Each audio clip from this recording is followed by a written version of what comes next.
Strap in, feel the hum in your hands. This is 4D. Heat on my palms, grip locked, heart racing. Shoes hit the pedal, whole room shaking. Jersey on my back, hat pulled low and blazing. Every turn I take, got the ghosts I'm chasing. 4D in my veins, feel that fire when I play, when I move, when I break, when I bang through the lane. 4D on my skin, when I lose, when I win, I'm alive in the light of the game I'm in. 4D, 4D, 4D, it's different.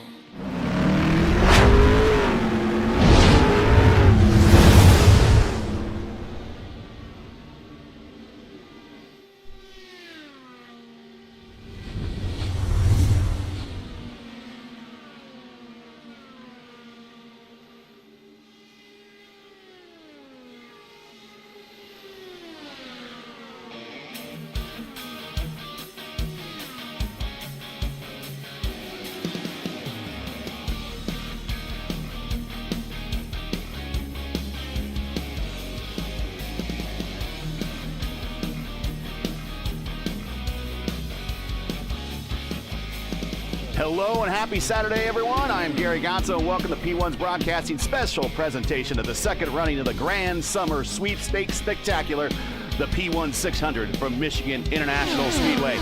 Joining me in the booth is the reigning and defending Dark Horse DW12 Series champion, inaugural Vote of Indy Derby winner, former Area 51 and 4 IndyCar champion. He's hot off a recent championship podium finish in the Vote of Indy Oval Series. He's a two-time Indy Fixed Indy Oval Lineage champion, as one of 6 drivers to ever go back-to-back when he did it in seasons 3 and 4 of 2022. He's one of 2 drivers. When they appear on the championship podium in the Fixed Series, they only appear in the number 1 position. His first championship was the 3rd closest in Indy Fixed and Indy Oval Lineage history, only 6 points over good old rival PDF. His lone Indy Fixed Oval Series Triple Crown win came here at Michigan back in Season 1 of 2024. Edging out then, or I think now, still Ferrari's esports driver, Michele Constantini. Out of the sim, he's our lead commentator for our Monday Indy Open and Thursday and Friday night AMA coverage. He is the chief promoter and steward of this event today. Please welcome Mark Murphy. Murph. We are here once again, 30-plus drivers, all shown up to do one thing, and that's to win Murph's money. For many here, we see them every week, but for a few of them, we only see them for big events. This is the last big event, open setup big event, before we get to December's PRI Hoosier 500. While this race, not a 500-mile race, what can drivers apply here that may be used going forward to Indianapolis 6 months from now, or is it just throw caution in the wind, full send it today? In other words, just we'll deal with Indy when we get to Indy in December. You know, really, Gary, the way that I look at this race is it's going to require patience. The track is very hot, 85 degrees in the air, 103 on the track. It is going to be a test of patience. It's also going to be a test of being able to adjust your car throughout the run. Last year in this race, the temperature varied 25 degrees from start to finish. What you start this race on may not be what you finish this race on. And so these drivers are going to have to adapt to changing conditions. They're also going to have to adapt to running around each other. And I can't wait for it. We have 30 cars signed in. This is going to be one heck of a show. And I don't know if I can follow that introduction, brother. I figured we're going to give everyone their flowers for all their achievements that everyone in this community has. And, well, you're no different. You deserve some shout-outs as well, as we are getting ready to go racing, and the track temp will pop up. We will update everybody here on the weather here momentarily. But let's get in to today's starting lineup for the P1 600, the second running of the Grand Summer Spectacular. Absolutely, Gary. On the pole, a very, very rapid man out of that Satellite Rogue Alliance stable. It's Chad Simpson. He'll line up next to teammate Ty Keela. Row 2, Matt Hollybaugh, the inaugural Elite Racing League champion. He's going to start third in the number 2. He'll be flanked by Casey Povolonis. Multiple leagues, fixed official participation. He'll roll from 4th. Anna Klimek, the now defending voted IndyCar Series champ, will start from 5th. Micah Mixer is going to roll away from 6th. In 7th, primetime John Stellard. You see him almost every Tuesday night in the fixed official broadcast. He races out of that votive stable. He'll line up next to Antonio Estrada. Shane Coker, the votive IndyCar Series principal, will start 9th. And Logan Edwards from Team I5G. He's won in stock cars and in Indy cars on the channel. He's going to go from 10th. 11th, Christian Hildegard, a staple of the IndyCar Open broadcast. Kyle Clinworth, a past IndyCar fixed champion, board champion, Area 51 champ. He has won it all. Kevin Burrell, former Pro Series driver, he will go from 13th. Esteban Rodriguez, Indy Open participant, will go from 14th. And Leon Flugiger, we see him a lot on Monday nights. He's going to start 15th. Matty Wagner, the Horizon IndyCar Series team principal, he's going to go from the 16th starting spot. Lionheart participant as well. Alan Berteau, a former Indy Open Series champion, is going to go from the inside of row 9. He will start 17th. Next to my teammate at Indy Alliance Racing, Seb Alexander out of Sweden. He is going to start 18th. Ricky Paz, 19th. And lining up on the outside of row 10, it's going to be Rashad Craig, a former IndyCar Open Series champ. Kenneth Smith, 21st. Evan Adams, a former community leader, 22nd. Colin Heil, 23rd. Ted Craven from the AMA Series, 24th.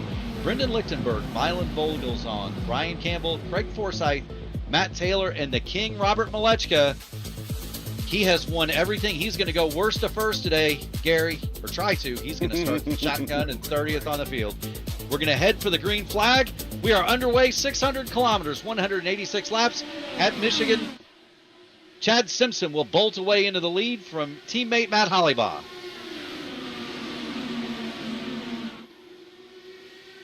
Field cleanly through turns 1 and 2 down the backstretch. 3 wide for much of the field, all the way from first to the back of the pack. And side by side, those satellite racing teammates trying to hook up and bring right with them Ty Quilla, one of their Alliance teammates, part of that Satellite Rogue Alliance with IAR Rogue Racing and Satellite Racing. He'll try to bring them with him, but not out of this, going 3 wide in the 1. Is Casey Povolonis, the big cheese up top. Yeah, the cheese wants to get to the lead, and he is absolutely going to ride the rim around the high side. He'll get past Anna Klimek, but it looks like the start of this race, Gary. They are 2 by 2 by 2 by 2, about 7 rows deep. Kyle Clinworth, the last person on the bottom line, is 11th.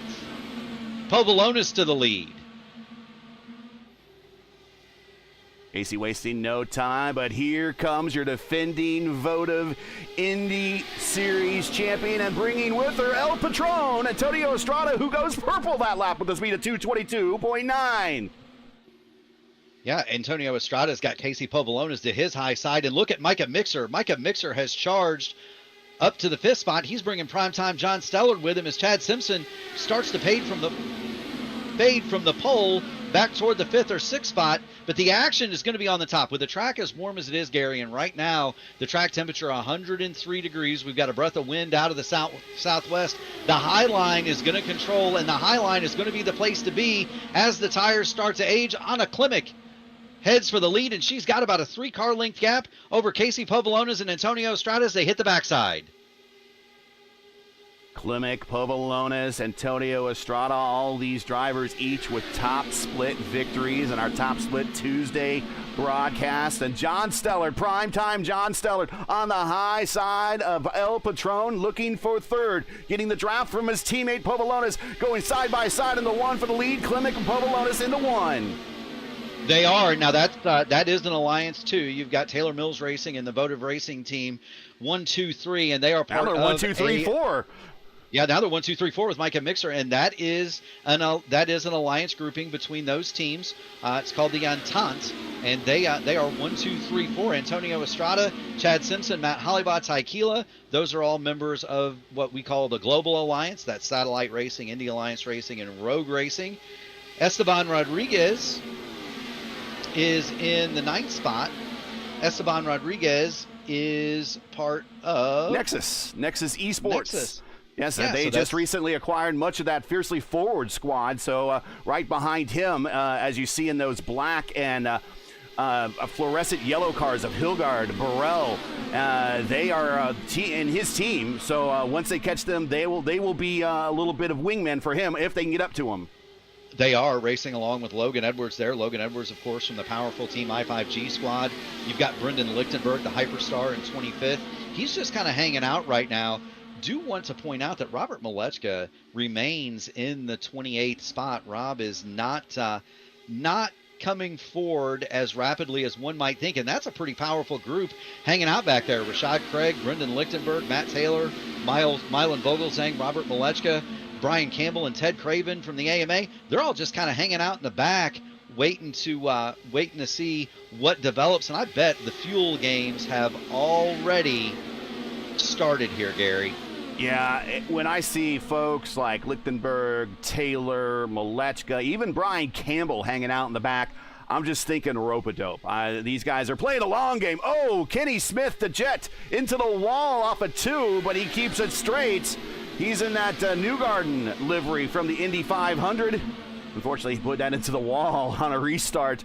But when I see folks like Lichtenberg, Craig now back there, Taylor, Malechka, Campbell, I just think of rope-a-dope. I think they're playing a long game right now, and even at 372 miles, 600 kilometers for the length of this distance of this race, this is longer than your average Open Series race. I think they're playing a long game. They're treating this very much like a mini marathon. They are, and look, 186 laps. The fuel window in this car is anywhere between 37 and 44 or 45 laps. If you can go 43, 44, 45 in a run, you might be able to chop out a pit stop, and that's what these guys are looking at. Is maybe cutting a pit stop out of this thing, Gary. But I'm watching along. Kenny Smith, he's just very much settling in, running the laps, running the time. Up front, though, the front five are really right together, and they've got a little bit of distance back to Chad Simpson, Matt Hollybaugh, Ty Keela. Clindy has joined them, and Ricky Paz out of the Votive team. He's making a move to the inside of Kyle Clinworth down the front straight. Thinks better of it. Ricky feeling energized after that Team Mexico win earlier in the week in the World Cup. The Mexican bringing his car up to 10th spot. He has a lot of pace. He qualified on merit in the PRI Hoosier 600. Hoosier 500. Gary. Hoosier 500. This is the 600 we're in. Sorry. We're in the 500. There were 10 drivers from that race that appeared in our inaugural race here. There are, Gary, and that's a good point. There is a bonus out there for a driver if they can win both the P1 600 and the Hoosier 500. Last year, Jacob Oster had a chance to claim that prize. He came up just short in the Thanksgiving weekend race at Indianapolis. But if you can win both of those, you get another 100 of my dollars. And the winner of this race, Gary, it pays $150 to win it. Chad Simpson's already won $25 for the Black Magic Pole Award. We're going to award another $25 for the leader at halfway. That's the 40 Racewear Halfway Award. And keep your eye out on the person who improves the most from their starting spot. If they set a qualifying time, they have a chance to win $25 for the Internet Sim Racing Association Hard Charger Award. So that's going to be one that we're going to keep an eye on. Michigan is definitely a track, Gary. You can come from the back to the front here, but you got to be careful. Already we're hearing drivers on the radio talking about tires fading and moves that are being a little bit too close out there. Ricky Paz is your big mover. He is up 12 spots right now, and he did qualify. He started 19th and has currently made his way up to 7th. So the Mexican feeling the World Cup energy right now when his team won his opening round play here in the World Cup here in the United States. Your leader right now, Anna Klimek from New Zealand, right behind her, Casey Povolonis, the American. John Stellard from the United States as well. Micah Mixer, the United States, and Antonio Estrada from Mexico. So a multicultural top 5 as we are now 15 laps into this race. Thanks for joining us, everybody. Make sure to smash that like button, subscribe to the channel so you don't miss out on future broadcasts here on the P1 channel here on YouTube. Next up for us will be the Dark Horse Racing Series tomorrow at 8 p.m. Eastern time when Murph here in the booth is going to go for his second back-to-back championship in the Dark Horse Racing League's DW12 Series. Yeah, that's going to be a tight race. Had a great run, kind of fall apart in the last one. Just some bad pit strategy, so working with a little bit less of a point lead than I'd like, but I'd rather be 19 points up than 19 points down going into a final race. Calling the inside wall off of 2, Colin Heil from the Elite Racing League, and his day's done with the Little Eagle Racing Team as we are under our first caution at lap 16. We are indeed. He's working around one of those Nexus. He's working around those Nexus Esports cars. He's got the 6 of Matt Wagner there, and that's just a symptom, Gary, of overheating your right rear, and straight into the fence that car went, and that is a hard lick. Colin Heil is going to be the 30th place finisher here at the P1 600, and now you wonder with 17 laps on the board, are we going to see pit stops? This also is a big win for Ryan Campbell.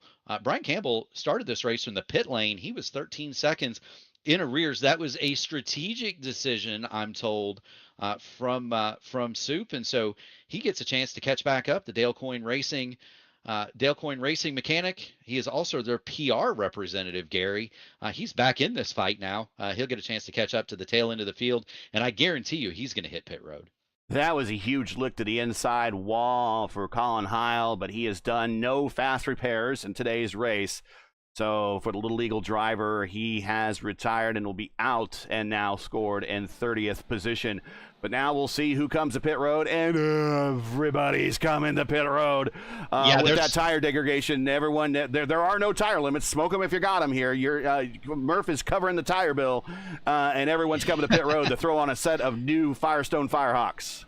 Yeah, you don't want to stay out on this. You don't want to stay out on this stuff. At Michigan, really, you get a choice, Gary. You can really get a choice with the setup. You can burn the right front or the right rear. Colin Heil, he got his right rear too hot, snapped the thing coming off of turn 2. Ooh. That is the area, by the way, that is going to be the most. It's gonna be a trouble point. They're getting RG. They're getting RG coming off the pit road. 3 wide with Clindy, but we were watching Ty Quilla, who missed his marks, and that's cost them a couple of positions on pit road. Oh, Clindy right across the nose of Ricky Paz and clips the grass a little bit, but he gets the position. He apparently he was told he owned it, so he wanted it back really quickly and got it.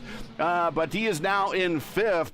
Ricky Paz now was up 11 spots last time we checked on him. Ricky now is up 13 to 6, but we'll reset the field. Anna Klimek, your former Open Series champion and now reigning and defending votive Indy Oval Series champion. She is running the point with Casey Povolonis, winner in the top split in the on the Indy Indy Oval Series Tuesday night broadcast.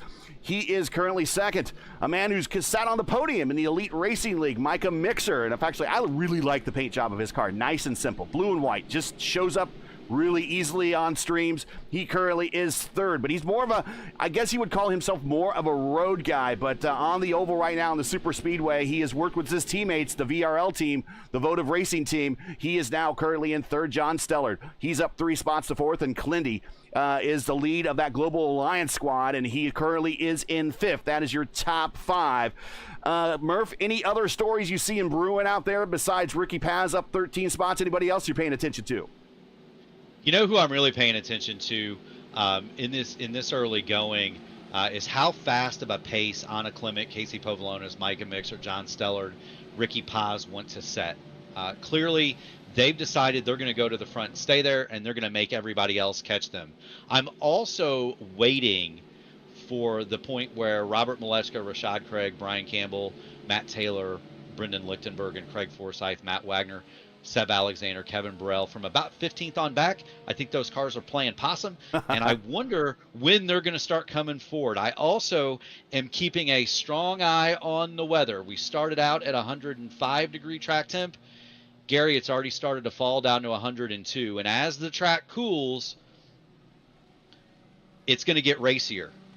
The session started at 5 p.m., or the race started at 5 p.m., Eastern Standard Time on July the 4th in Brooklyn, Michigan.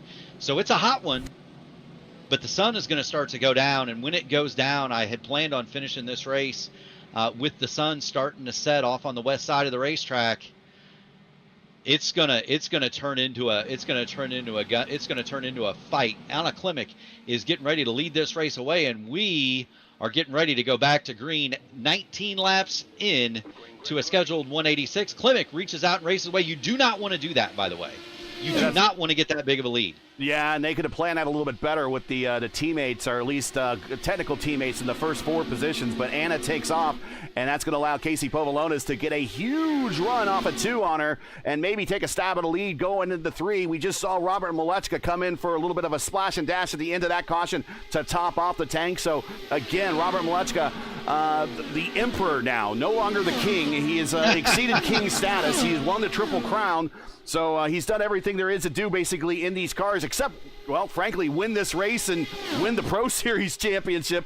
And I don't know if this race and the Pro Series championship are that important to him, but he is back in the 29th position right now. And if we go long, he's going to have the most fuel. But Povolonis has now caught Klimek and now takes a peek in the inside in turn 3. Yeah, Casey Povolonis looking to that inside, and he is going to go right around Anna Klimek in the rainbow-hued Taylor Mills Racing machine. We call her the Deer, and that is one fast deer. She's running like a spook deer here. And now Klimek going to go back by Povolonis, and you're going to see that. It's the old Max Pappas the old Max Pappas swap that we used to see here at Michigan in the kart champ car Hanford device days. You almost want to play leapfrog at the front of these deals, and the reason you do that, Gary, is twofold. One, it's faster, but also it has a calming effect on the cars behind you. Because you're going faster, it's very difficult to pass the leader when it's like that. But there's one guy that's edging up there, Gary, that's going to take a stab at it. That's Kyle Clinworth running in 5th, and they have started to drop. Chad Simpson now 0.4 of a second back. He's got Antonio Estrada, Matt Hollibaugh, and Esteban Rodriguez with him. And then they're kind of starting to spread out. And I think everybody is saving fuel here. When you look at the math, 167 laps to get home here. If it stays green in Michigan, once it goes green, Gary, you know this, it stays green. If you're back there saving gas, you might be in a pretty good spot. Yeah, the racecraft, this entire community has really, really picked up. Robert Malechka, purple lap 227.2, set with the 8 of the draft way further on back. But the racecraft of this community has really picked up here over the last couple of years, to the point that we're seeing on a regular basis caution-free races in the Oval Series, caution-free races in league races, caution-free races that are 500 miles or more in length. Actually, we don't have any 500-mile more or length races, but really 400 miles or more in length races we've seen go caution-free. So the racecraft of all these drivers are picking up. They realize now that the best way to finish these races and the best results is you must finish. And that's exactly what a lot of these drivers have worked on. No longer is it just to run from the back to the front and to try to lead a lap. It's now a long game for all these drivers who now realize they need to survive to see the end in order to get a good finish. And I kind of want to highlight a guy, Gary, if you want to put the camera on number 1, Ted Craven. I know he's 29th. And that is not a name that most of our IndyCar fans would notice. Ted Craven is a participant in the AMA Stock Car Series. He runs Thursday in the Outland Custom Arms Grand National Series, Friday night in the Archway Industrial Coatings Truck Series. He's running a car that is painted like his teammate Kendall Paul. Kendall Paul, an original entrant in this race, he had to back away due to work commitments. But Ted Craven is one of those guys who is always around at the end. He sticks around. He saves his equipment. I know he's kind of lost the draft now. He might not be as familiar in one of these Indy cars, but that's a guy who will get his car to the end. And he is somebody who is known as a very, very, very clean, get it to the end kind of a guy. When it comes time to talk turkey, I bet we're going to be talking about Ted Craven at some point later on in this race. So keep your eye on him. He may not be at the front now, but he may be later. That's the number 1 at Ted Craven as we get back to the front, because Kyle Clinworth is starting to make noise on the bottom, Gary. He's wanting to go higher than that 5th spot. It should be pointed out, actually, Kendall is out actually doing a form of racing on his own. He is a storm chaser, and he's a professional storm chaser, so there are some thunderstorms in the Midwest that he'd rather go chase than race with us, and I frankly don't blame him. That is like the ultimate adrenaline rush, doing some storm chasing. So he's out there doing a bucket list item for a lot of people in this world. I tell you what, Gary, I saw a meme the other day. It said, when does your family head to the basement? Is it when the sirens go off? Is it when the weatherman tells you to? Or is it when you see the storm chaser parked in your street? If I see Kendall parked on my street, I'm headed underground, brother. We're back under green here, lap 29, coming to 30 of 186, 600 kilometers, 372 miles. Casey Povolonis at the point, along with Anna Klimek, John Stellar, 3rd, Ricky Paz, 4th. And Micah Mixer in 5th. So all technical teammates ruling the top 5. Glindy is an odd man out right now. And in fact, in a handicap match, it's like the NWO versus the lone guy that's left in the ring. Caution on the racetrack. It's the General, Kevin Burrell. No? It is the General. Kevin Burrell has come to grief at the exit of turn 2 on the back straight. And we'll see what happened with Kevin. A big lift for Shane Coker on the backstretch. Oh, and I think 2 of the Nexus Esport cars were involved on that. But let's go back and watch this again from the blimp. If we can get a better angle here. I think we see Shane Coker get some dirty air from Berteau in front of him. That causes him to lift a little bit. And riding that high line, you very quickly, the exit of turn 2, the wall comes up and greets you. And then we're watching right now Kevin Burrell. Burrell, just the closing rate of these cars, gets up next to him. A little bit of net code there, but then the contact continues down the backstretch. And unfortunately, I believe that I'm not sure who the next car was involved there, but as another one of the Nexus Esports cars made contact on the backstraight. But for our 2-time defending IIS champion, it looks like it might be day done for the General Kevin Burrell. Yeah, that car is written off. The 52 is going to finish this day on the hook. Alan Berteau was the Nexus Esports car that made contact on the way through. I think that Berteau is going to get away with that. It appeared to be net code contact, so yep. I think Berteau might be okay. And I didn't see any other cars involved. We are going to get more pit stops here, Gary. Like you said, smoke them if you got them. There are no limits on tires, and everybody is back on the pit lane. Well, not everybody. Well, maybe not everybody. A lot of people on pit lane. Primetime John Stellard, Ricky Paz, Micah Mixer, Matt Taylor, Craig Forsyth, and Leon Flugiker all stay out. So that's going to demote Anna Klimek back to 7th. Your early leader is going to come out in P7. And I don't know about that move. With the weather the way it is, as hot as it is, 85 degrees out there, it is toasty.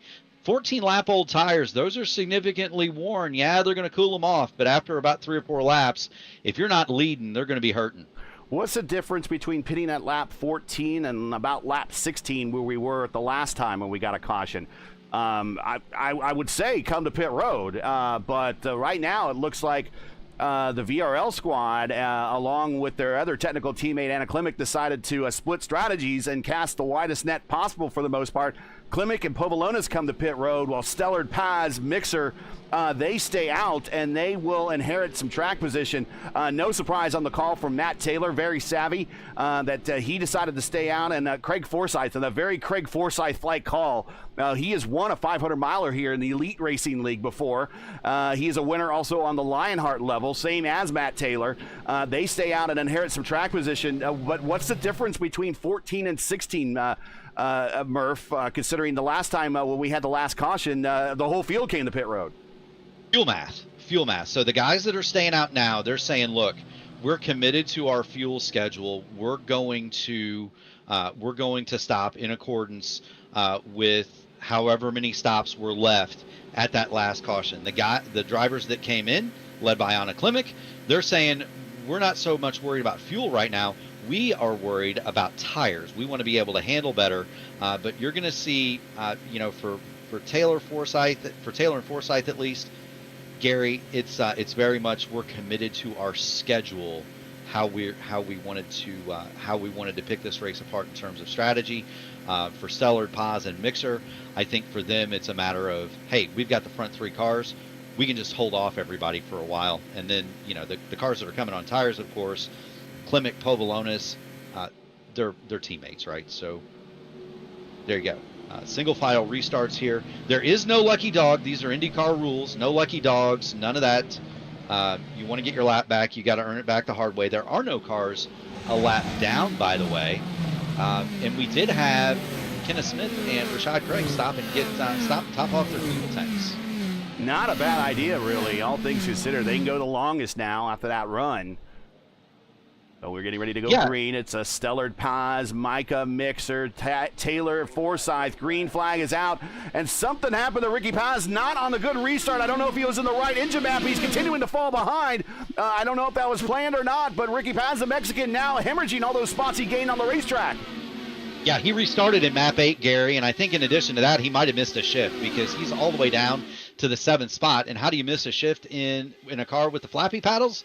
Well, if you're in map 8 and you don't have it in the power band, it makes no horsepower. And so poor Ricky Paz drops to the back. He gets back into the 6th spot. Leon Flugiger in that Nexus car is up there, but they have spotted a 1.2 second advantage to primetime John Stellard, and that's exactly what Stellard wants. Ted Craven with the black flag. He's going to have a penalty, too fast exiting pit lane. He's going to have to come serve that. Meanwhile, at the front four have gotten single file. Povolonis, or Anna Klimek rather, is the first car on tires, and she is second, trying to chase down John Stellard, but it's going to take her a couple of laps to get there, Gary. Yeah, you don't see a 1.3 second lead of any type at Michigan and IndyCars very often, but here comes Anna Klimek watching out the back of the gearbox of primetime John Stellard, and it's like a freight train as she storms down to the front. Yeah, primetime John Stellard is not going to have a chance to defend that. He won't be able to defend from Casey Povolonis either. He's going to be okay for a few laps, but once those tires heat up, you're going to see him, Ricky Paz, Micah Mixer, Craig Forsyth, Leon Flugiger, Matt Taylor. They're going to be in a world of hurt, Gary, because they're just simply not going to have the grip that the cars that stopped have. They're just not going to have it. Meanwhile, I'm still awaiting the charge. Robert Malechka is quietly moving. What a 228.3. He just set the purple lap. he's quietly moving. He just drove around the outside of Matt Wagner, put him 19th.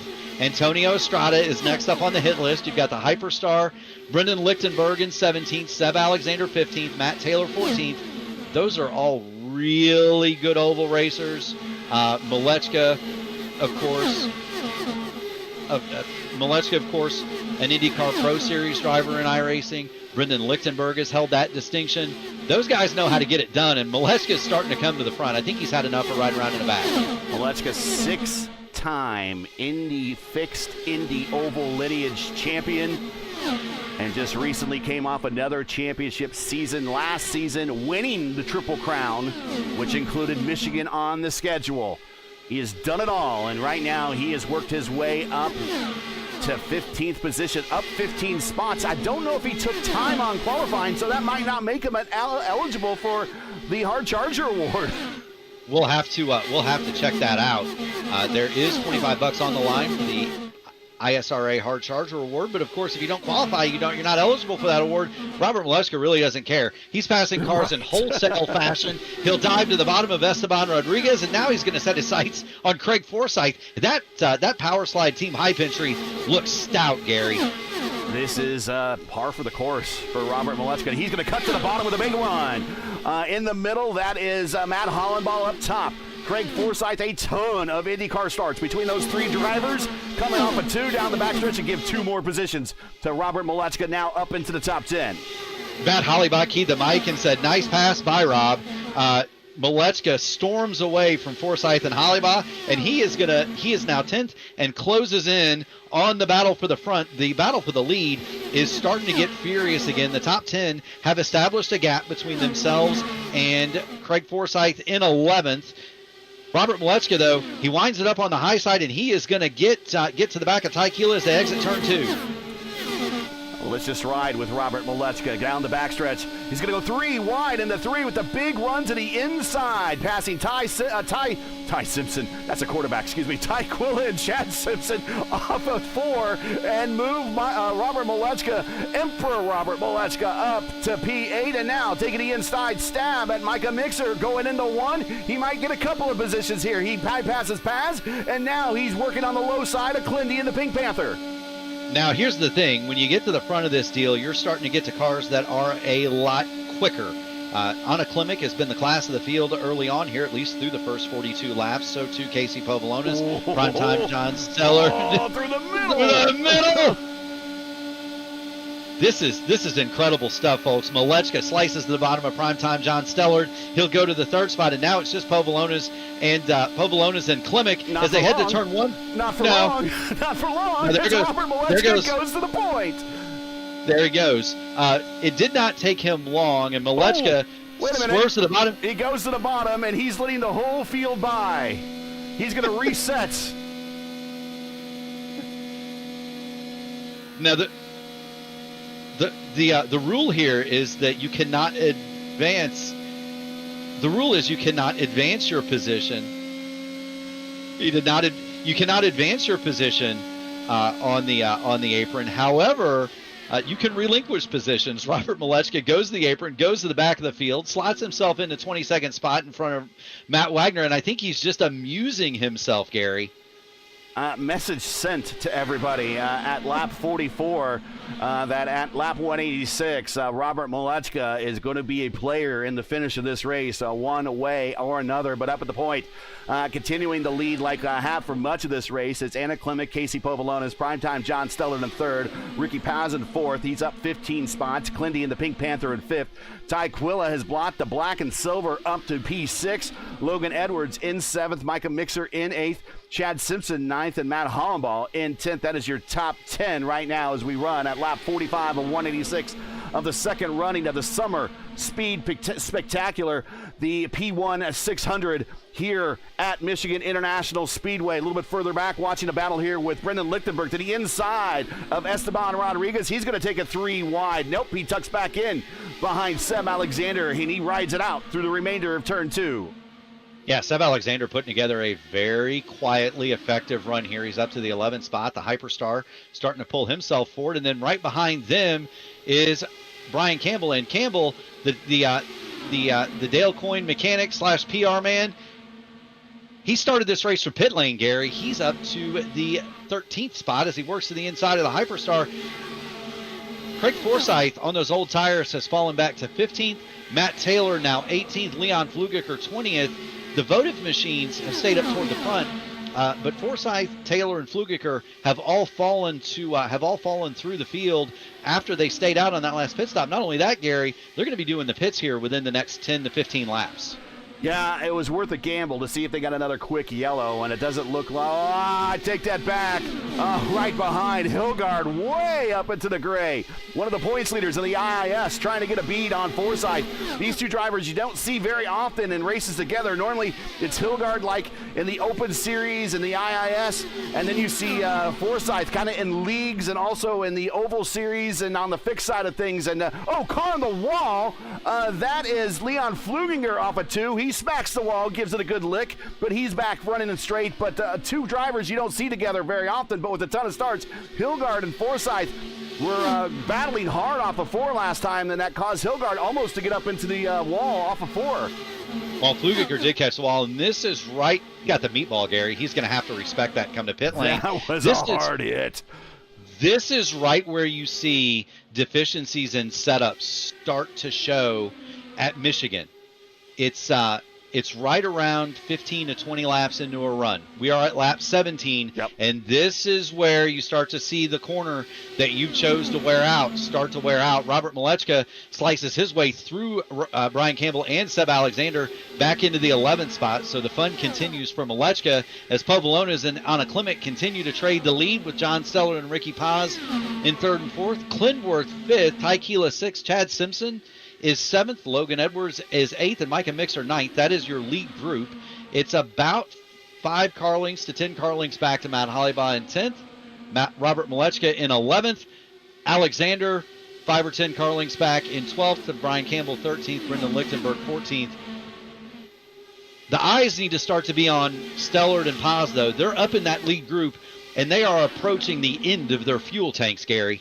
Yeah, they are 33 laps into their run. Here's an idea of the stint length for those drivers. 33 for Stellard and Paz, 33 for Mixer, 33 for Taylor a little bit further back in 17. So they're all going to come to pit road here very shortly. And more than likely, I can't say for sure for Stellard and Paz, but for sure Taylor will go down a lap with the track position that he's lost with those older tires. But Stellard being very patient and just doing the right thing and allowing these faster cars with the better tires just to kind of pull him along to kind of help him better his track position when he does come to pit road. Same thing with Ricky Paz. And the good news for Stellard and Paz when they do come to pit road, Murph, is that at least they will have, much like in the movie Toy Story, they will have a friend in each other. Yeah, and that's the thing. That's why you go off strategy like this. If you have a friend, you can use the slingshot, and if you are by yourself at Michigan and you're able to use that slingshot leapfrog thing that we were talking about earlier, and we've seen at the front of this deal, you are able to run faster than the leader, and so no matter what, and so. Those guys are planning on coming together, and they are planning on using that to pull themselves back forward. The undercut or the short pit at Michigan can be extremely effective. The other thing is, if you pit from the very front of this train with as many cars that are in this race, you may very well come out at the back of the draft. And with new tires, you might be able to pass the whole field such that when everybody else pits, you come out with a huge lead. And so that's what those drivers are banking on. But we're going to see Stellard and Paz coming to pit lane very shortly. Same with Craig Forsyth. Same with same with Craig. Same with Matt Taylor. You're right. We're going to see him hit pit lane here very, very shortly. Micah Mixer would be in that crew too. But huge advantage for Stellard and Paz if they're able to come out and hang on to the back of this draft. Malechka has now stuck his nose into the 4th spot as he continues to just have a Saturday afternoon drive here at Michigan. I don't think anybody in this field or anybody watching, and we've got a big audience, Gary. I don't think anybody is going to bet against Robert Malechka when it comes down time to win my money. If I had betting odds, I would not give him favorable odds at all. In fact, that would be something like maybe make an audible not finishing the race or something like that. Oh, he gets really wheel-to-wheel close to Anna Klimek, but he goes back from 22nd. He picked up the lead, decided to give everything back on the inside of the backstretch after he took the lead, and now he's back to the lead again. So he's playing well, right now, I'm just going to say it, he's playing with his food a little bit. We still have a long race here, but he has shown everybody now on 2 occasions I can come from the back to the front and to the back to the front once more. And there's nothing that a single driver can do about it right now, as he made it look extraordinarily easy, even easier this second time. He did, and here's the other thing, Gary. When it comes to the end of the pit cycle, you want to start to move yourself forward, just for that same reason that I talked about earlier, in that you want to be able to come out behind other cars with the new tires. And so Malechka wants to get himself up toward the front so that he has the same advantage that Stellard and Paz have when they come to the pit lane. You see him; he's going to start to swap with Anna Klimek now for that lead spot. John Stellard is putting on a heck of a drive. Even with the old tires, he's able to stay up in that lead draft. He's running 3rd, so too Ricky Paz in 5th. I believe this is a home race for John Stellard. I believe he's from Michigan. I think he's a University of Michigan fan. Sorry about that, but I believe he is. So I believe this is a home race. It's also a home race for Robert Malechka, so these are both home games for both of those drivers. This is an extreme away game for Anna Klimek from New Zealand. But Robert Malechka back to the point. Much like they say on the old NFL primetime highlight films, you can't stop him, you can only hope to contain him. How can you hope to contain Robert Malechka at this point? He has proven on 2 occasions that I can go to the back, to the front, and there's not a single thing anyone can do to stop me. Primetime John Stellard is going to hit the pit lane this time. Make sure you've discharged the hybrid. Don't lock the brakes. Stellard on the pit road. And remember, week 13, Gary, with this new build, they are much more stringent with the pit limiter. No more gear bumping, no more cheating the system if you've got the flappy paddles. They are going to dock you if you're 1/10 of a mile an hour over on the pit lane. And so that's going to be a change for some of these drivers. The other thing that's going to be a change is instead of having to use a third-party app to calculate fuel, there's an in-game fuel mileage calculator now too, and that's a difference for a lot of these drivers as well. Yeah, some new features that came out on the most recent build, including a track map as well. You can put that on your HUD if you'd like.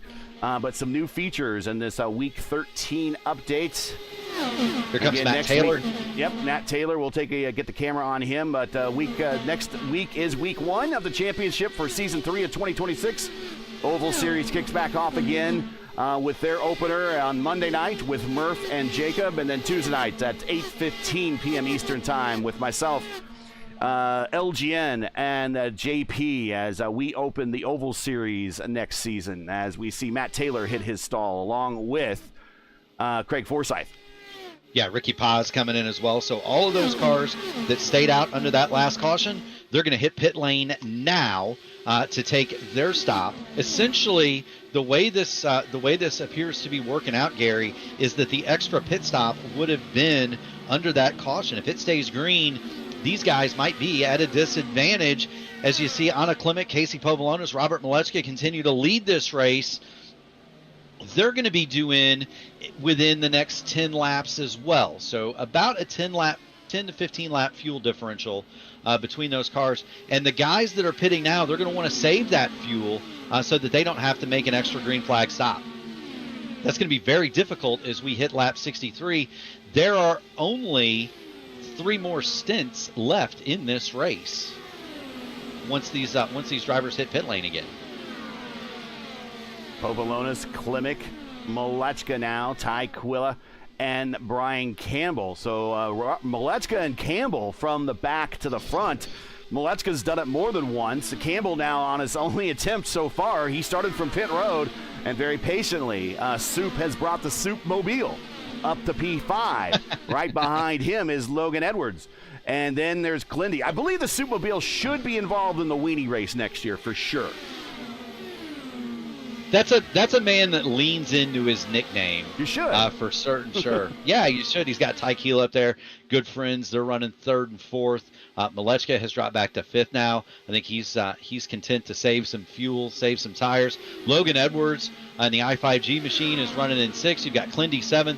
Chad Simpson from the pole in 8th. Brendan Lichtenberg, the Hyperstar, continues to just survive and advance. He's in 9th. Seb Alexander a little bit further back in 10th. But look at the car. Up in the front, Ty Quilla decides to lick the thread and thread the eye of the needle, and he now goes to the point in black and silver. He did. Now, I want you to kind of think about where primetime John Stellard is. Stellard is 1 lap down, but he is moving rapidly through traffic toward the front of this group. If he can get there when the other cars come to pit lane, he's going to have a 6 or 7 second advantage once the pit cycle goes through. He does not have, though, Ricky Paz or Micah Mixer with him. Matt Taylor is not there, nor is Craig Forsyth. Those cars are all fairly separated. So primetime John Stellard might have the lead here, but he might be by himself. when this Evan all shakes Adams, out. with the new Grange Hall squad. He's on pit road. Former community representative to iRacing on the fixed side of things. Joining us here today. Good to have Evan in the lineup, and he's making a pit stop. He decided to come in right at 30 laps on this stint. Is indeed joined in the chat by Jesper Dahlgren. He said that he somehow acquired a computer virus that set him out for the day, and so that's tough for Jesper. I know he was looking forward to this one. And it's real life. I mean, we had planned for 45 cars today. Unfortunately, life intervened for several of our competitors, but the ones that are here are putting on a heck of a show, Gary. We've still got 27 cars alive. Of those 27, 24 of them are in it with a chip and a chair right now. There are some cars that are a lap down, but that's the pit cycle, and that's all going to even out within the next 5 laps because Ty Keela, Brian Campbell, Casey Povolonis, Anna Klimek, they've all been out for 38 laps now, Gary. Yeah, and here comes primetime John Steller. We'll watch him as he cuts to the inside of Casey Povolonis. He will get by him, and now he will work on Ty Quilla, and he will try to get by him by the time they get to either maybe even off of 2 here. Off of 2, takes a peek to the inside. Ty gives a little bit of a fade to the inside. We're going to take it 3 wide, prime time up high.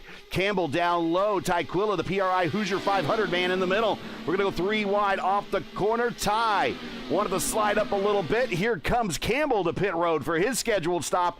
And as you mentioned, John Steller trying to get his lap back naturally, and then everyone's going to stop and he's going to race his way back around. So we'll see how well that he's been able to cut up through the field and regain this track position he lost by staying out on one of those cautions. Yeah, and that's the thing. Right now, they're pitting with 116 laps to go here. That's right in the window to run full gas to the very end. The guys that stopped with primetime John Stellard 8 laps ago, they're going to have to save a little bit. But Stellard wants back on the lead lap in case there's a yellow.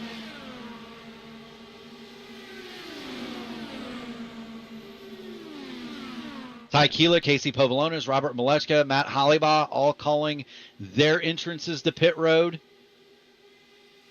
Well, watch them come to pit road. If you enjoy P1's coverage, the second running of the Grand Summer Sweepstakes Spectacular, the P1 600 from Michigan International Speedway. And you respect the stream, please do us a solid. Make sure you support us by subscribing. And if you're able to donate to the broadcast, please. We will take donations. We do this for free on behalf of the community, the iRacing community. Link to our GoFundMe should be in the description. There's also a link pinned in chat. We no matter the amount, whatever you can send us is greatly appreciated, and we want to thank you making us a part of your Saturday afternoon for our special P1 600 race this afternoon. Watching Ty Quilla on the black and silver come to pit road as Clindy, the multi-time champion in just about every series out there now. And again, had a very incredible, successful month of May last year. Not the greatest month of May this year. And now he's a multi-time champion in the Indy Fixed and the Indy Oval Series.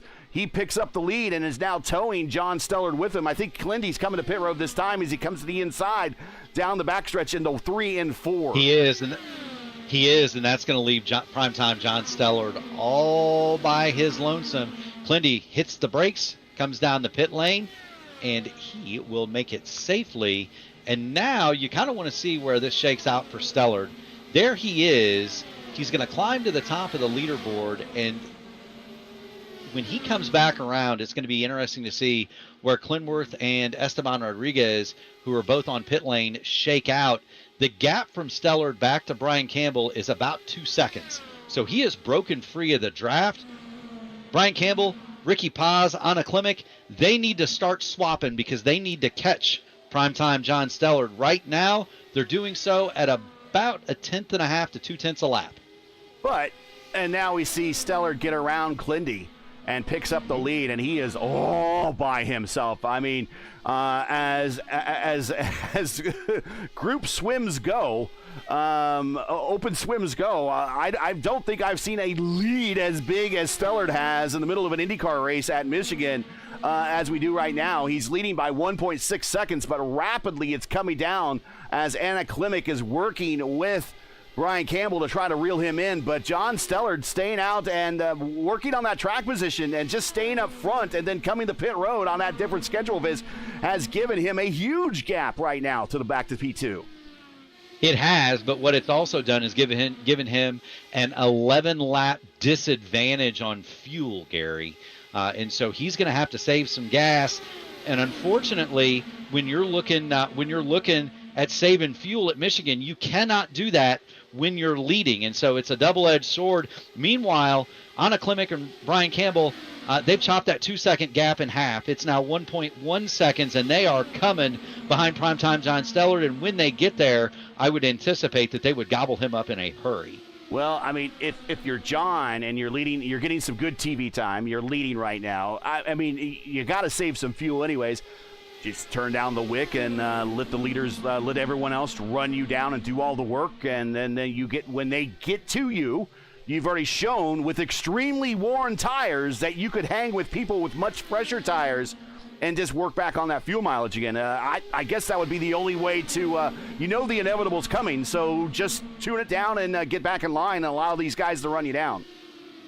Yeah, you do, and now you see Brian Campbell, Anna Klimek, and Ty Keela have captured John Stellard. In primetime, John Stellard, I would guess, is going to move aside, let them go, so that they can move ahead. We've talked about the community, Gary, and we talked a lot about the drivers running this race. This race is a huge thing for our channel. This is the second anniversary of P1 going live, and it would be so fitting during this race. The subscriber count, Ty Keela and John Stellard just about came to grief off at 2. We are at 2,496 subscribers. Wouldn't it be fitting if we hit 2,500? Second anniversary of the channel, second anniversary of the P1 600. How about it? If you haven't rung the bell, do it. Subscribe to the channel. We'll get to 2,500, and that's a big milestone when it comes to the algorithm with YouTube and distribution and all that. We're nearly 4 wide for the lead. And Stellard does exactly what we thought he would do. He gets in line, holds his line, remains predictable, and just tucks back in line behind one of his technical teammates, Anna Klimek. But up at the point, it is the Dale Coyne tire changer and a PR representative, director of PR, I believe, the PR leader there, Brian Campbell, running the point. Ty Quilla, his teammate, in second, bringing the black and silver down low, and going up high is Stellard, bringing Anna Klimek with him as we got 4 different lines through 1 and 2. Now that's the way you got to do it when the tires start to get old, and certainly primetime John Stellard, 21 laps in, he's feeling the effects of not having new shoes on that Votive Racing League machine. He wants to stay out of the dirty air. I'll tell you what, Brian Campbell wants to lead this race. He started this thing on pit lane, Gary. Leads that one. Ty Keela comes to the inside. It was amazing to me how close they came. I know for a fact that those two are in Discord together right this minute, plotting strategy, and you wouldn't think they would get that close, but they did. And they probably said, "Hey guys, watch this." We'll put on a show for him. knowing Soup, he might have. That is a guy that is known throughout the community for his brutal one-lap speed. He might be one of the best qualifiers in the IndyCar community. Brian Campbell, he's really worked on his racecraft over the last couple of years. But if you need one lap, one fast lap at any track, give me Brian Campbell. That guy is a rocket ship. Ty Keela out of that Rogue Racing stable, kind of the same way. Campbell, Ty Keela, and Kyle Clinworth all kind of came up together along with Jacob Collins, and they formed the nucleus of that Rogue Racing squad. And it's been interesting to see them continue to mature in the car, Gary. They came around and started racing right about the time that my my full-time driving career ended. So I've gotten to see them. I've gotten to see them from rookies all the way up to very, very, very dominant forces within the community. Not just from driving, but from a team angle, from a maturation standpoint, and they are very, very quick. Brian Campbell and Ty Keela leading this race right now. Well, speaking of in the community, a driver has been in the community the longest here in the top 5. Chad Simpson has now worked his way into the top 5, and he's also one of those single lap pure speed drivers along with Brian Campbell. In fact, it was Simpson and Campbell that were among the 2 fastest that were not in the power slide or team hype wall of power slide, as they called it, in the PRI Hoosier 500 qualifying. Basically, Campbell and Simpson were like best in class for everyone else in terms of sheer pace. And they are now up at the front and running the points.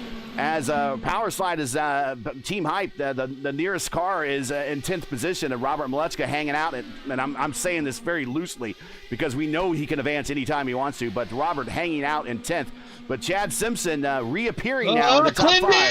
Clindy, 4 wide.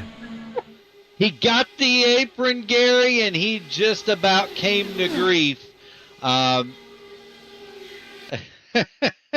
They're talking about the glare, Gary. If you want to hop in, the car for Kyle Clinworth, they're talking about the glare out there. Clindy, look at that. He got a whole wheel on the apron. He was losing the back end of the car. Yes, he was. And it started to. Let's watch. Let's go back to a lap before. Let's ride with him in real time so you can see the glare. We're riding the roll bar, so we're about 12 inches off the top of his head right now. How bad is the glare? Let's see. Oh yeah. Oh yeah. Right. Oh yes, it is. It is not the greatest visibility through that corner.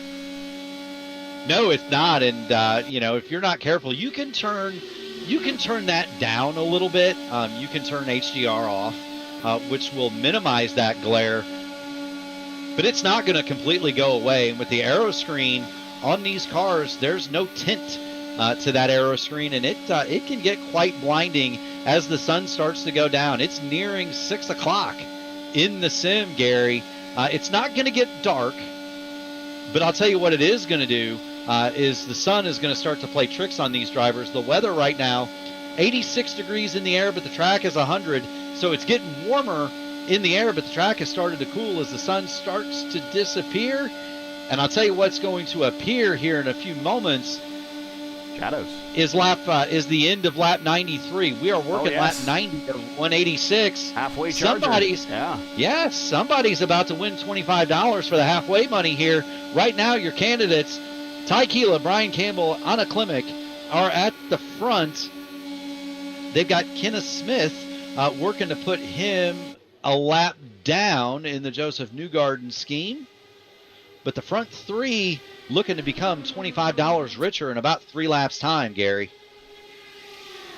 Wheel it to the inside. The Jet Kenny Smith staying high in the shell ride, allowing the leaders on by. Again, very good etiquette, just staying predictable. Clindy now in the draft of the Jet. Here comes Brian Campbell to the inside as we're coming to lap 92. We're just another lap or so away from stealing a little bit more of Murph's money as Clindy now getting a run. 3 wide behind him.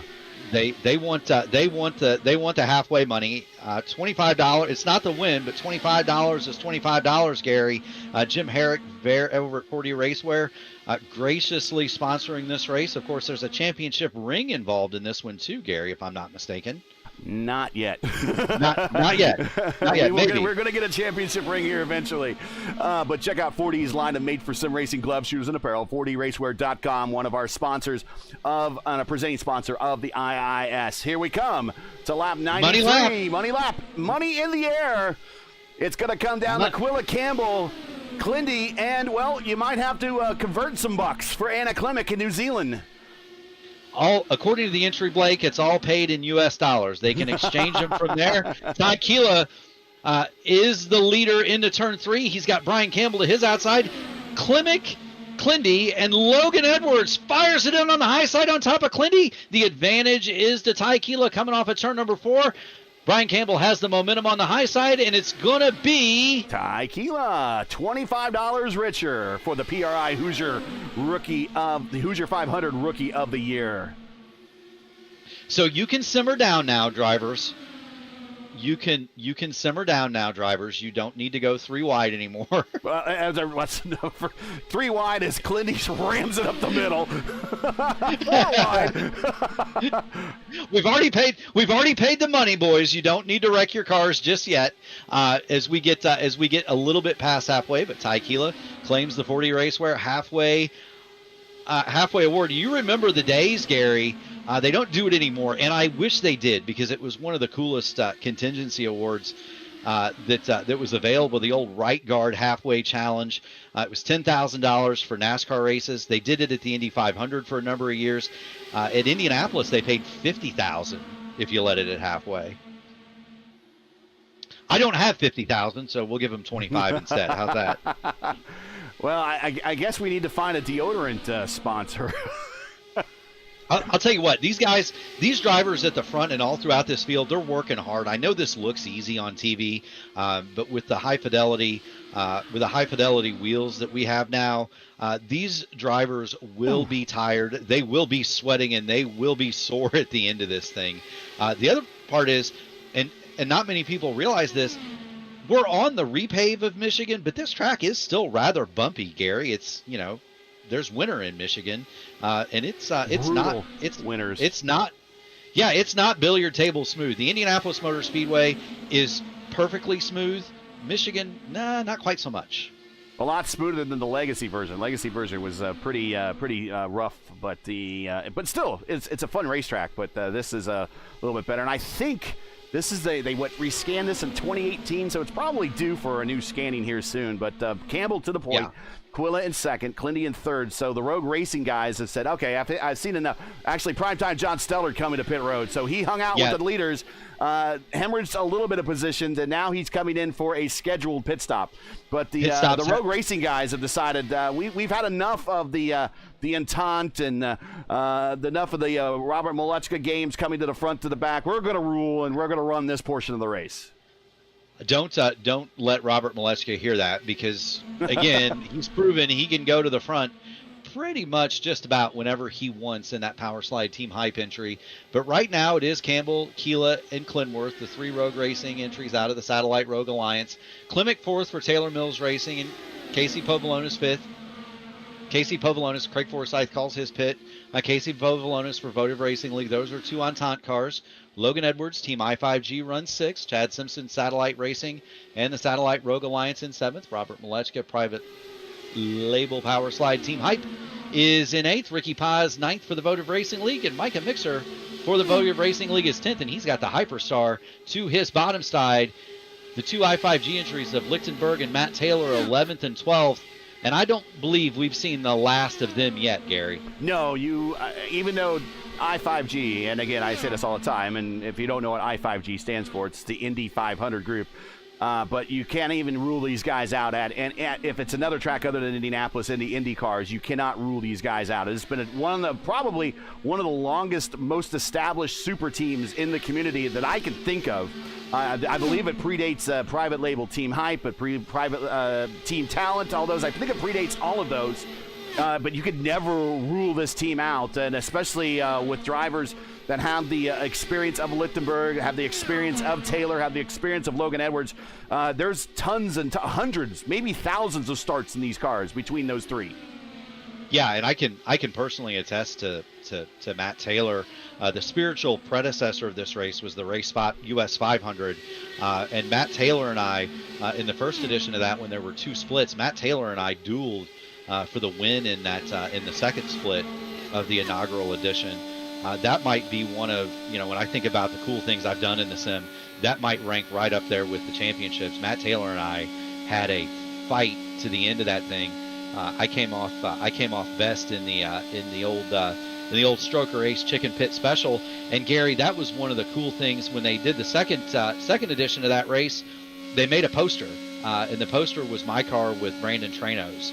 And that poster hangs on my wall. That's a pretty cool distinction, as Ty Keelan and Brian Campbell have started to pull away a little bit. Matt Taylor, scheduled stop. We see him come off the banking and 55 miles per hour down pit road as he gets to his stall and goes up on the air jacks, and a new set of Firestone Firehawks and Shell Racing fuel for the Team I-5G driver.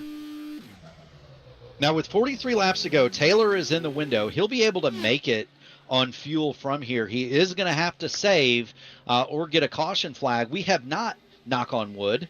That's I hope fine everybody wood. back. Fine wood, everyone.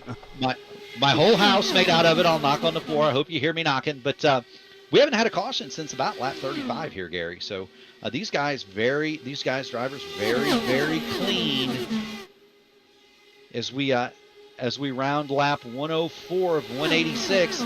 The temperature continues to drop too, Gary Godso. The track temperature is under 100. It's now made it to 99 degrees, and when it gets down to about 95, you're going to have to, you should have adjusted the car by now. We've dropped 15 degrees from when we started, but these guys are going to have to start adjusting these drivers are going to have to start adjusting their cars if they want to maintain and be competitive at the end. What you started this race will not get it done at the finish. And also, one of the things I mentioned while you're talking about, we got to the halfway challenge money, is as that sun goes down lower on the horizon, now we're starting to get creeping shadows down the front stretch, and eventually those grandstands are going to start shadowing over the main straight here as we get later into this race, and that will impact track temperature as well. It is Ty Quill is still in the lead at lap 106, coming to 107 of 186. Campbell second, Clindy third, Klimek fourth, and Casey Povolonis in fifth. We are looking at pit stops are intimate for all of these drivers at 35 laps into their stint, with the exception of Clindy, who went long. And here comes Campbell. As I mentioned, we were getting close and on the money, making us look smart. Brian Campbell on pit road, scheduled stop for Soup. It is, and he's going to make that scheduled stop with 79 circuits remaining. That is right on the dot of what you want.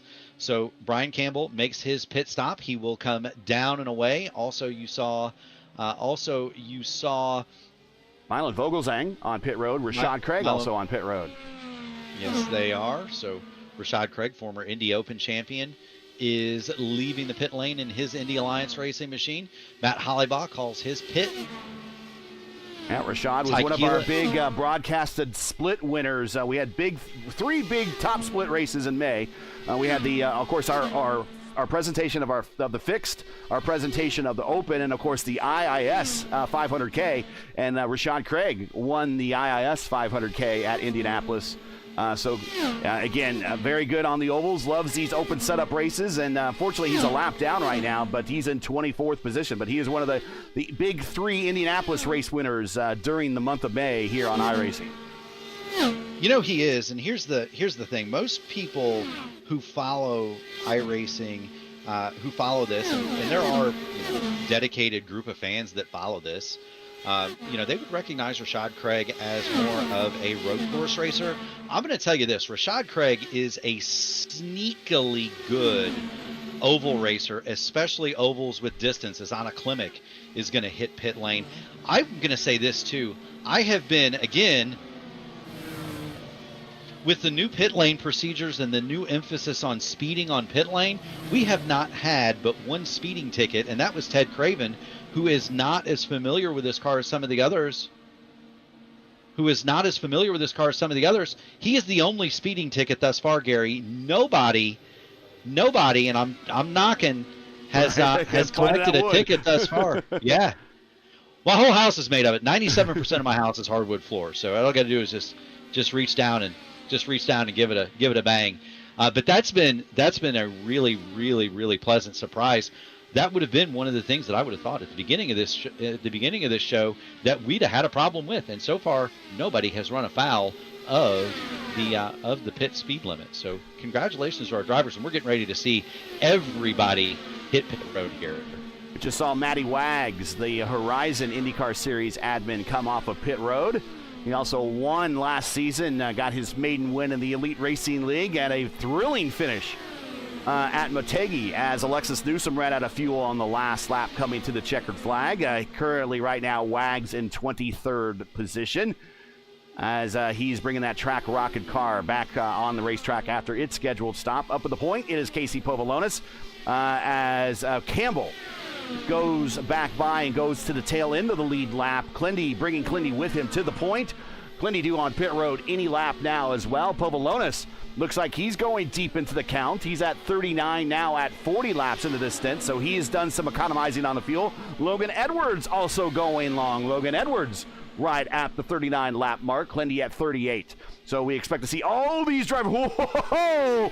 Robert Molechka sneaks by on the high side of Logan Edwards, but there was not a lot of room there at the end of that pass. No, I thought for sure those two were going to come together. Logan Edwards drops to the bottom. He's going to hit the pit lane. Ty Keela will go by on the top and continuing to circulate. And there's a name that just popped right up into Logan the Edwards. 4th spot. Just popped right up into the top 5. Brendan Lichtenberg, the hyperstar. We're going to see him at the Sim Gaming Expo in a few months, Gary. But Brendan Lichtenberg has crept into the 4th spot, and I'm actually now, since I'm not producing the stream, I get to go watch his stream. I'm going to see what he's doing over there on Twitch, Gary. And now's probably a good time to mention I will be at the Sim Gaming Expo. Murph will be at the Sim Gaming Expo. Luis Gonzalez Nunez, OLGN, he's going to be at the Sim Gaming Expo, and Luis and I are going to be calling the action of the Open Wheel Invitational that will be taking part that weekend. So we will be back for the second Sim Gaming Expo and calling the second annual now Open Wheel Invitational there, part of the on the floor in the arena as we want Robert Molechka come to pit road, Clindy come to pit road for scheduled stops, Lichtenberg coming to pit road, scheduled stop. Whoa. Clinworth locked the rears up and just about swerved into the back of Robert Molechka and took out Brendan Lichtenberg. Everybody got it woed up in time, but that's one of the things that you can do here if you're not careful. Brendan just about came to grief, but calm as a cucumber. There he goes back onto the track and. Yeah, Clindy dodged a bullet. I'm looking through the chat. I'm looking through the chat, and Molechka is chatting with Brendan Lichtenberg in Twitch as they drive. I never understood how Molechka can do that, but he's able to somehow type and drive at 230 miles an hour. Voice to text, maybe? Voice to text? I have no idea. Maybe he's got one of those QWERTY keyboards attached to his steering wheel or something. But it's pretty incredible. Brendan's got a ton of people over there watching his race. We've got a lot of people watching here on P1 as well. If you haven't already done it, make sure you hit the like button on the video, ring the bell, subscribe to the channel so you can get in on all of the iRacing fun. As we get downtime to talk turkey, we've got one more stop, Gary, and then the fun begins. Campbell is your leader, and he is now 10 laps into his stint, and he's bringing with him Anna Klimek and Ty Quilla, and right there in the neighborhood of Mylan Vogelsang, who is currently in the 25th position down a lap, and Matty Wags in the 23rd position down a lap. They are in the neighborhood right now, but they are not anything but just, kind of track position for these guys at the front. But Campbell, Klimek, and Quilla have blasted themselves out to a 3-second lead over Clindy and Molechka in P4 and 5. That is huge here at Michigan.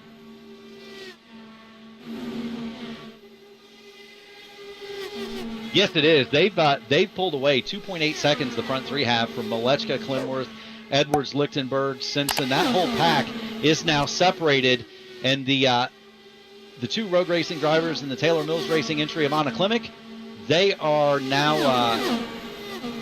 now clear of the pack. But you've got Clinworth and Molechka, and there's an odd couple if you've ever seen one. Those drivers have had their battles on the racetrack. They are actively working together here they are actively working together here Frenemies. to hedge.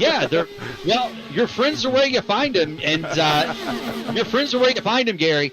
Those guys have had their knocks, but they are actively working together to catch this front group. If you're just joining us, this is P1's coverage of the second running of the Grand Summer Sweepstakes Spectacular, the P1 600 from Michigan International Speedway. We've now completed 120 of 186 laps. If you're enjoying coverage of today's race and would like to monetarily support us, please find a link to our GoFundMe campaign. It's in the stream description. It's also pinned in chat. We do realize times are tough, so any donation, no matter the amount, is greatly appreciated.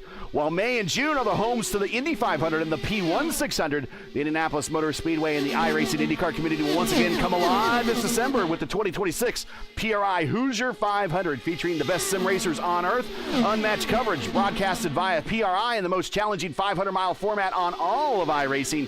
Tune in this fall to learn out why that this is the world's greatest sim race. To learn more, visit thehoosier500.com today. Well, you like IndyCar history just about as much as I do, Murph. And here we go. Here is our history lesson of the day. This is IndyCar has raced at Michigan 56 times between 1968 and 2007. And it's hard to believe, I have my hands on my head right here, that it's been since 2007 since we've had our last race here in IndyCar racing. But that is truly a sad statistic. 22 of those races were 500-mile races.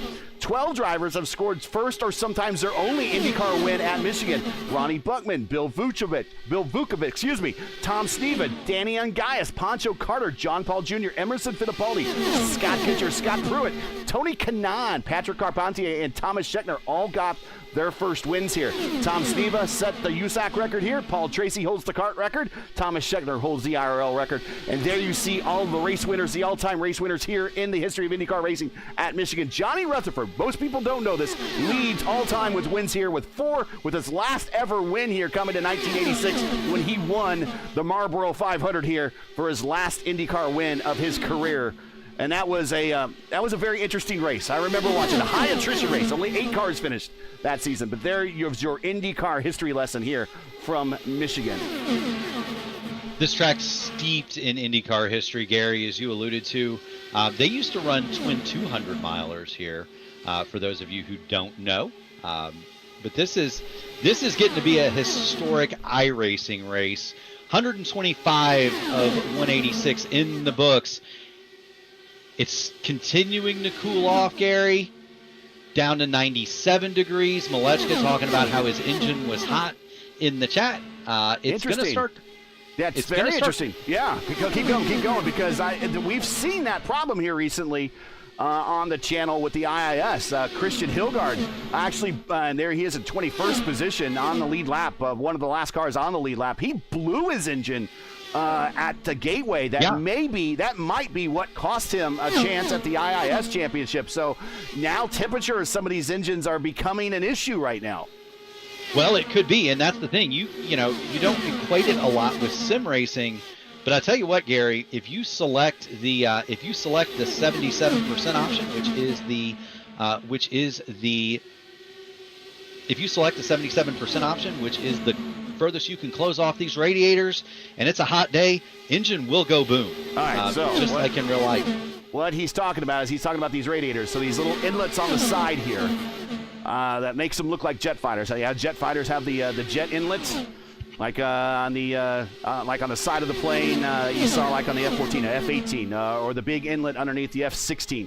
So this is the radiators here, and that's how the cars are cooled. So that's a big parachute basically for drag, and you can put what we call blockers in there, and they just funnel less air into your radiator, so your car's not getting as much cooling. You would think at 220 plus miles per hour, even at the small hole, it would get plenty of cooling, but that's not necessarily the case with the high revs and the small displacement of these engines. They make incredible heat.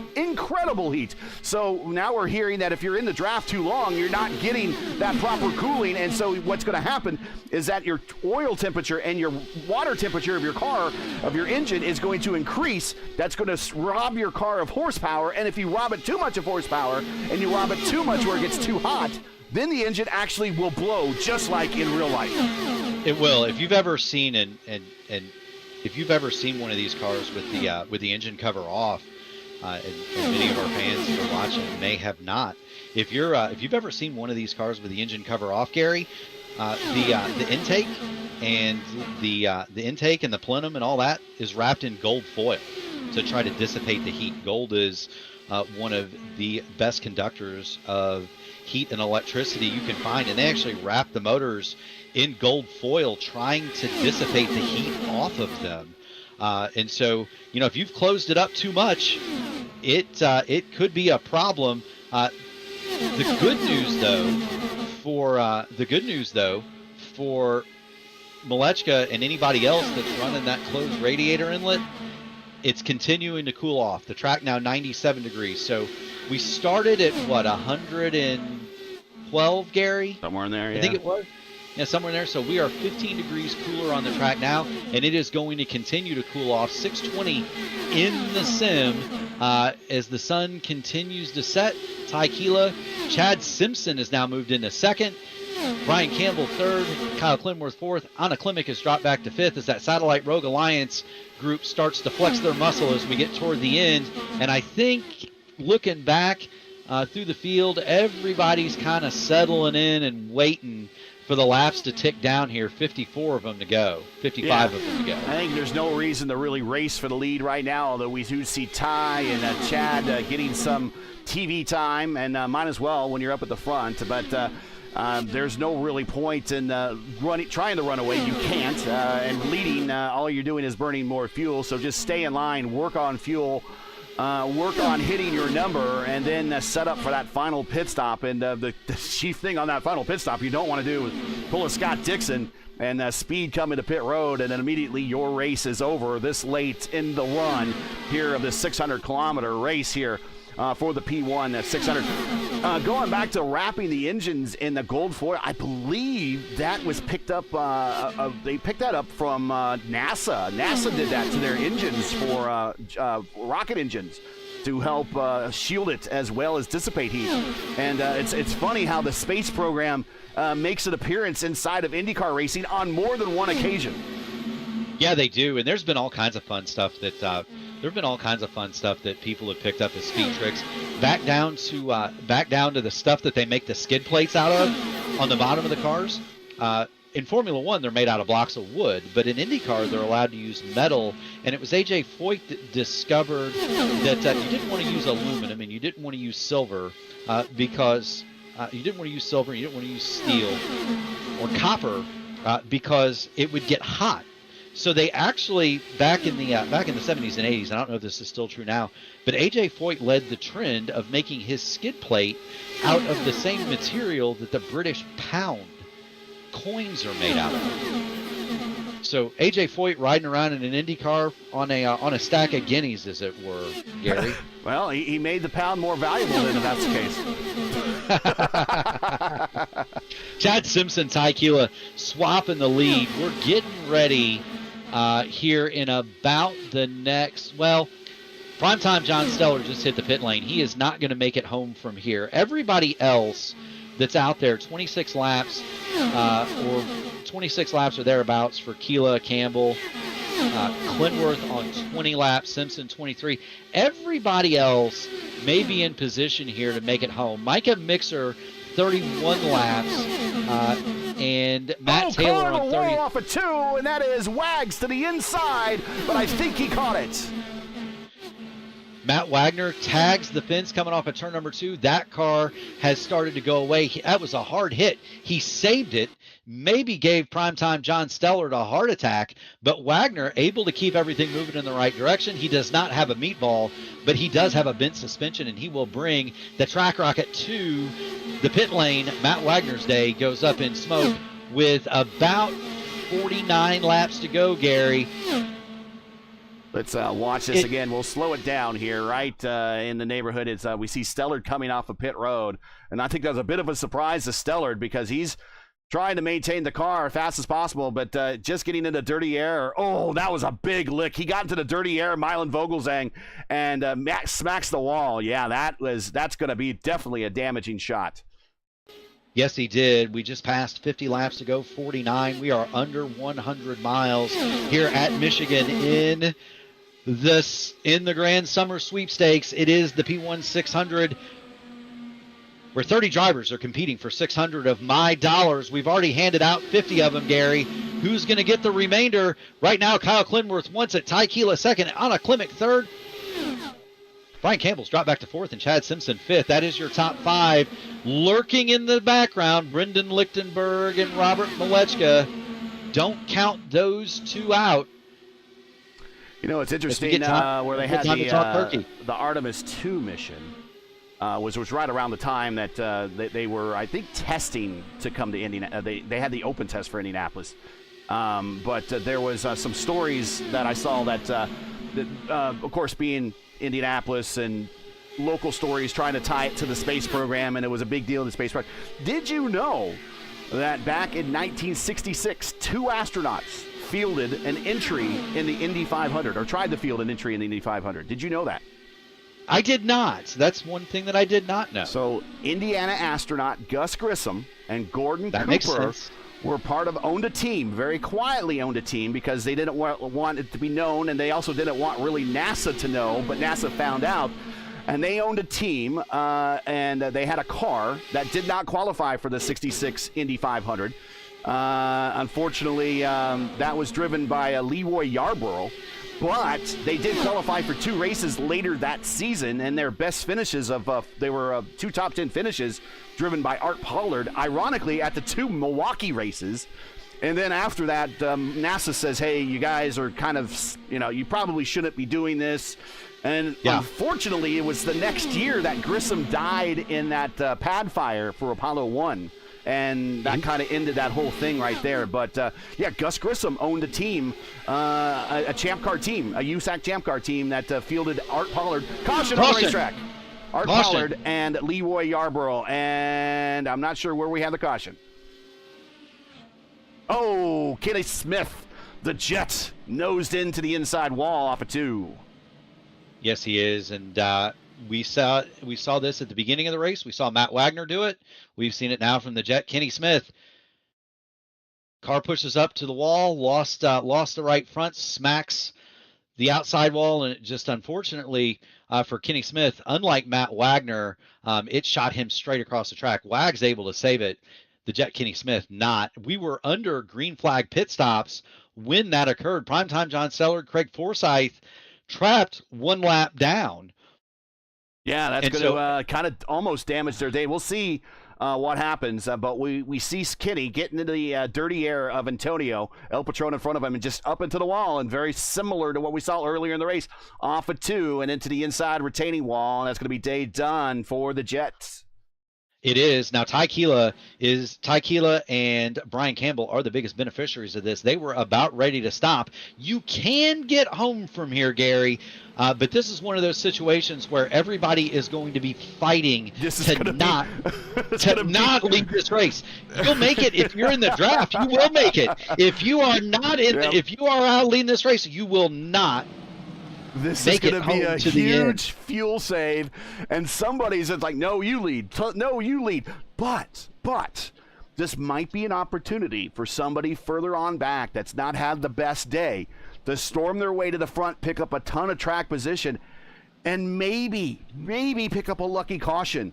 And then all of a sudden they've gained all this track position, and they're going to be in the running for a possible win here at the end. So we're going to see different strategies of people playing the long game and people throwing caution to the wind and saying, I'm just going to full send it and see if I can make it. And we get and cautions fall in my favor. Staying out, Matt Taylor. Antonio Estrada also staying out. They will pick up first and second on the racetrack, but Ty Quilla leading the cars off of pit road for that stop. I've got a shiny new dime that says that Matt Taylor and Antonio Estrada, that Matt Taylor and Antonio Estrada come to pit lane this next time through, just because, they want to make it home. But you're right. Is it going to be somebody like Shane Coker, who decides, look, I'm just going to go up front, lead, get the TV time. If he's able to bring somebody with him like a Ricky Paz, looking down the list, primetime John Stellard, a couple, three teammates who really, they haven't had the best of days, and they're thinking, look, if we can get out front, lead this thing, and force the pace, maybe they can goad the rest of the field into burning up fuel, or maybe they can go out and just run away and hide and get a huge lead. We've seen that. Taylor comes to the pit lane. Well, dimes for everybody because Matt Taylor coming to pit road, Antonio Estrada El Patron coming to pit road. And also we see Milan Vogelzang coming to pit road. But we also see that primetime John Stellard is the first car behind the pace car, so he's going to get the wave around. So he will get back onto the lead lap, and unfortunately he's going to have to waste a little fuel to get to join the tail end of the field on the other side of the racetrack now. Bringing with him is Evan Adams and Teddy Craven. Craig Forsyth also is getting the wave around as well, I believe. Yep, Craig Forsyth and primetime John Stellar, they're going to be back on the lead lap, but they're going to be in deep trouble when it comes to fuel. They're going to need at least one more caution. Neither one of those cars will make it to the end from here. They've been out for 9 and 6 laps, respectively. Craig Forsyth indicated on the radio he was not a happy camper with that yellow. Also getting laps back, Milan Vogelzang, Evan Adams, and Ted Craven. Craven, we talked about him getting to the end. Again, not a guy that has a lot of experience in these cars, more of a stock car driver. He has been very, very pleasantly surprising, Gary. He's in shape to make the distance, and he would outrun people like Kevin Burrell and Matt Wagner, who are champions in this car, and that is a huge accomplishment for Ted Craven. Well, Teddy C, if there's a rookie in the race, a real rookie in the race, not by rookie in name only, but a rookie in terms of just experience in these cars, that's Teddy C. And he's going to be a victory just to bring this car home for him. And right now, he can see the end with 42 to go. Green flag back out here, coming to 41 to go. It is Ty Quilla, Anna Clement, Casey Povolonis, Brendan Lichtenberg, and Clindy. But it's going to be who wants to lead, how badly you want to lead, because it's going to be really tight to get home with the amount of fuel that they have left in these tanks. It really is. Ty Keela is currently your leader. He jumped out to a big lead. I'm interested to see. I've actually got his telemetry up. He is not running that car full song, and Anna Klimek will take advantage. She goes to the front, and she will claim the lead with 40 circuits left in the race. That is not where you want to be. Ty Keela was down at 210 miles an hour when Klimek went to the lead. That is a statement. And look behind him, Gary. Those cars are stacked on top of each other. They do not want to be leading this race. Right, and exactly. And now they're 3 wide just so they don't run over one another down the backstretch. I have last lap speeds up on as we have now 40 to go, 80 miles here of this 600-kilometer race remain. And I have last lap speed up on the screen so you can see normally by themselves easily 220 around this place. 218 that time. So a lot of lifting. Oh, big wreck going to the inside. We got cars scrambling, and we got cars into the wall. Calamity in turn 1. We're under caution. Steph Alexander hard in the wall. Brian Campbell involved. Big wreck. Takes out a number of contenders, Gary, and that solves the fuel issue right there. This is a result. It started with Esteban Rodriguez. So we'll go back and watch that. Esteban Rodriguez and Casey Povolonis. And this is a result of nobody wanting to lead. And Esteban Rodriguez just runs into the back of and then bangs wheels with Clindy, runs into the back of Povolonis. They go to the inside. Povolonis goes back up the racetrack. We'll zoom out now with the blimp and see just the calamity of everything that happens. Micah Mixer involved. More Nexus cars. Campbell looks like he might have been involved. Let's replay a little bit again. Watch this contact. It was definitely. Povolonis comes up. Oh, Povolonis, I think, spooked Seb Alexander, and that caught another 2 more. So another an esports Nexus esports team car starts it, and 2 more got collected as a result. Alan Berteau and I think Christian Hilgard were collateral damage. I don't think. Well, Christian Hildegarde might have brushed the wall at the end. I think Brian Campbell made it through that without hitting anything. I need to go back and check his. Let's ride with Christian Hilgard. And he's just back here being very patient. He admits that oval racing is not his thing, and he's right behind Shane Coker. And you're going to see up in front of him in this mess right here. There it is, right there in that mess of cars, right in the middle of your screen. That's where it's happening. Now it's happening. Now he sees the smoke. And we see people go down to the apron, and now they're trying to get back up. We see Campbell go to the grass. And now we see Hilgard watch his teammate go airborne in front of him. He's just trying to whoa it up. And I don't think he gets into it. He does not. But he is definitely impacted by this because he loses a ton of track position. And depends on when that caution came out. But Hilgard showing his quickness and his reaction time to slow that car down from over 220 miles per hour down to virtually nothing. He came almost to a complete stop. He does, and we've had some split strategies on the pit lane. Everybody back to Matt Hollyby in 10th, stayed out. Malechka, Taylor, Craig, Stellard, Hillegard, Estrada, Forsyth, and Esteban Rodriguez came in. Povolonas, Micah Mixer, still on pit lane. Mixer with the meatball. Brutto has the meatball as well, so too Seb Alexander. They are all on the pit lane. This is getting ready to get kind of interesting, Gary, because now the fuel issue, especially if you're Malechka on back, is no longer an issue. And really, with the caution laps, we're seeing more cars come in. I believe that's Matt Wagner pulling his car down pit lane. We're going to see more cars come in and fix damage. We may also see drivers come in and get fuel because a full tank, full rip, full rich run is 37 and a half laps. Right at this number. And that's not saving any fuel. That's just going. So it's right at this number. Right now, they've got 7 laps on their tanks now. You get about 3 to 1 in terms of mileage. So those drivers that did not pit, they've got 5 green flag laps on their tires. They also may need to save a little bit of fuel. I think the draft is going to take care of them on that. The weather, well, we're at 93 degrees, Gary. So it's turning in to I'm not going to say chilly, but it's definitely cooled off. Still 85 in the air. Track temp 93 degrees. The time of day in the sim 6:37 p.m. The wind is 7-8 miles an hour out of the west. 53% humidity. It would be a Chamber of Commerce day if this were real life to watch a race in Brooklyn, Michigan. All right, so those that stopped at lap 149 is Malechka on back. So that's 10th on back. Top 9 stayed out. They're going to roll the dice. They're going to roll it. Ty Keela, he's going to start rolling. Ty Keela will lead. Anna Klimek, Chad Simpson, Logan Edwards, and Ricky Paz of the green. And away we go. I don't know. I think the play might have been the follow Robert Malechka coming down pit road. That's might have been the play as we see him go 3 wide at the line with Teddy C getting out of the way. Yeah, there goes Malechka. He's going to make a pass on another lap car there at the exit of turn number 2.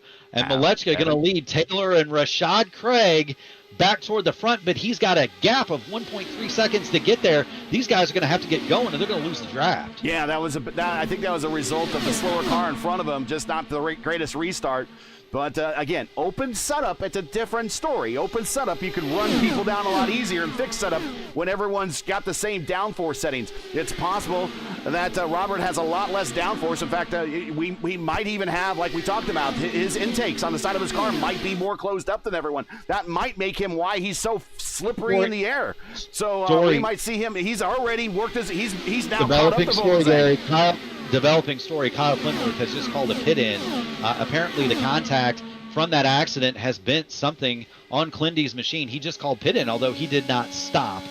So Clinworth dropping toward the rear of the top 10. He's back in the 10th spot. Malechka back to 9th. 229-1 for Robert Malechka. They have really started to race hard now, especially the cars that stopped. They've got plenty of gas, and away they go. Logan Edwards is your leader. Chad Simpson second. Anna Klimek third. The question is going to be, how much tire does Malechka have to burn to get there? And if he gets there with his tires burned up, does it make any difference that he's got all the fuel that he wants? We're about to find out. 32 laps to go here at Michigan in the P1 600. Clindy staying high, and I think he's maybe staying high to allow other cars on by so he can remain predictable. He looks like he might have some damage with the way that he's kind of getting past with ease right now. But he's going to stay out there for the time being, work in line. This time he goes to the middle of turns 3 and 4, trying to get some clean air on those front wings. Yes, he does. Following Brendan Lichtenberg is Robert Malechka to the outside. Here comes primetime John Stellard. He's not waiting around. John Stellard has the fuel. He's going to go around the outside of Malechka. Now Lichtenberg, and he's going to pull up on the back of Matt Hollybaugh.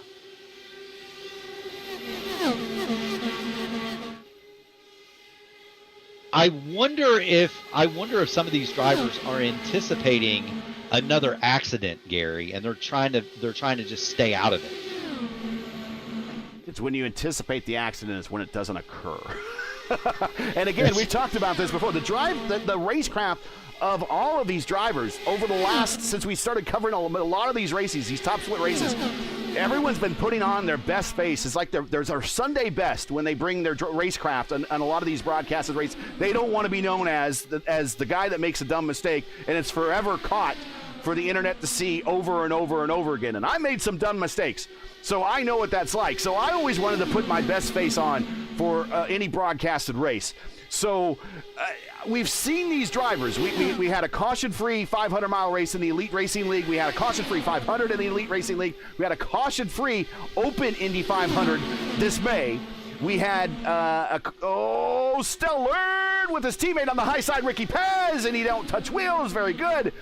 We saw a caution-free finale in the Elite Racing League at Gateway. We are starting to see on a regular basis Indy Oval and Indy Open races end caution-free. So I think when you expect the caution, that's when it doesn't occur anymore with these guys. It used to be back in the day, cautions were a sure thing just because people were being people. Now I think these guys are actually thinking like drivers now. Well, they are. And the other thing is, I wanted to point out, Brian Campbell started blinking in the front of this pack. He most certainly did. The connectivity rule for this race is on. And so that's something that Brian needs to be aware of. It's automatic. It's not going to happen because of me. I'm going to, again, knock on wood. I have not had to touch my admin box. It is on. Thank you, Fish. But I have not had to touch it throughout the running of the P1 600. I didn't touch it last year either, and it will not be me if it disconnects, but that rule, it is on. And so Campbell needs to be careful because iRacing will automatically remove you from the session if your connection becomes that much of an issue. And shout out the guys at the admin box. I know you're one of your sponsors on the AMA coverage. You're also a sponsor in today's race as well. I want to thank them. It's a great tool. You should check them out. I believe they're going to be at the Sim Gaming Expo again, so check them out. But Logan Edwards to the point. But the admin box, man, it's a great it's a great product. Talk about it. It is. So essentially, if you're a race controller, if you're a league admin, if you run hosted sessions, it's a custom button box that allows you to enter all of the admin commands during a session without having to type it. So, for example, if I wanted to throw the yellow right now, I would just push the yellow button on the admin box. Yellow would come out. If I wanted to extend something, mute somebody, disqualify somebody, all of that is right there at my fingertips. It's also got replay controls, and the new ones, Gary, actually talk to you. Mine's an older version. Maybe I can convince Fish to get me a new one, but it's an amazing tool if you run leagues or anything like that. I know our good friend Mike Rigney at the ISRA has one now. He loves the thing, and so they were one of my first. They were one of the first people that put their name on my car way back when, and definitely appreciate Admin Box. And they will be at the Sim Gaming Expo. I will be at the Sim Gaming Expo. The P1 Broadcasting Hospitality Suite will be in effect. Caleb Brashear and I will be hosting that one, and there may be chicken wings and refreshments available in that room, Gary. Klimek! Almost contact off the corner, and that was Klimek, and I think maybe John Stellard. Primetime John Stellard is getting aggressive, Gary. He just went all the way across the nose of he just went across the nose of one of the i5 cars. Yeah. Here comes Taylor up the middle. Primetime's looking to morph into big time, but Matt Taylor showing that all you have to do is be patient and just show up at the end of these races, and now he's a player with his teammate to the inside. To the outside. The inside to the inside is Ricky Paz. He is. Now, Matt Taylor's one of those cars that stopped. He's got fuel. So does Primetime John Stellard, the leader. Brian Campbell does not have the fuel to fight at the front. He's 6 laps on the wrong side of that ledger, and here comes Matt Taylor to the outside. Taylor going to try to go to the lead. He's going to have Klimek and Ty Keela with him. Matt Taylor to lead of the P1 600 with 22 laps, 44 miles to go, Gary.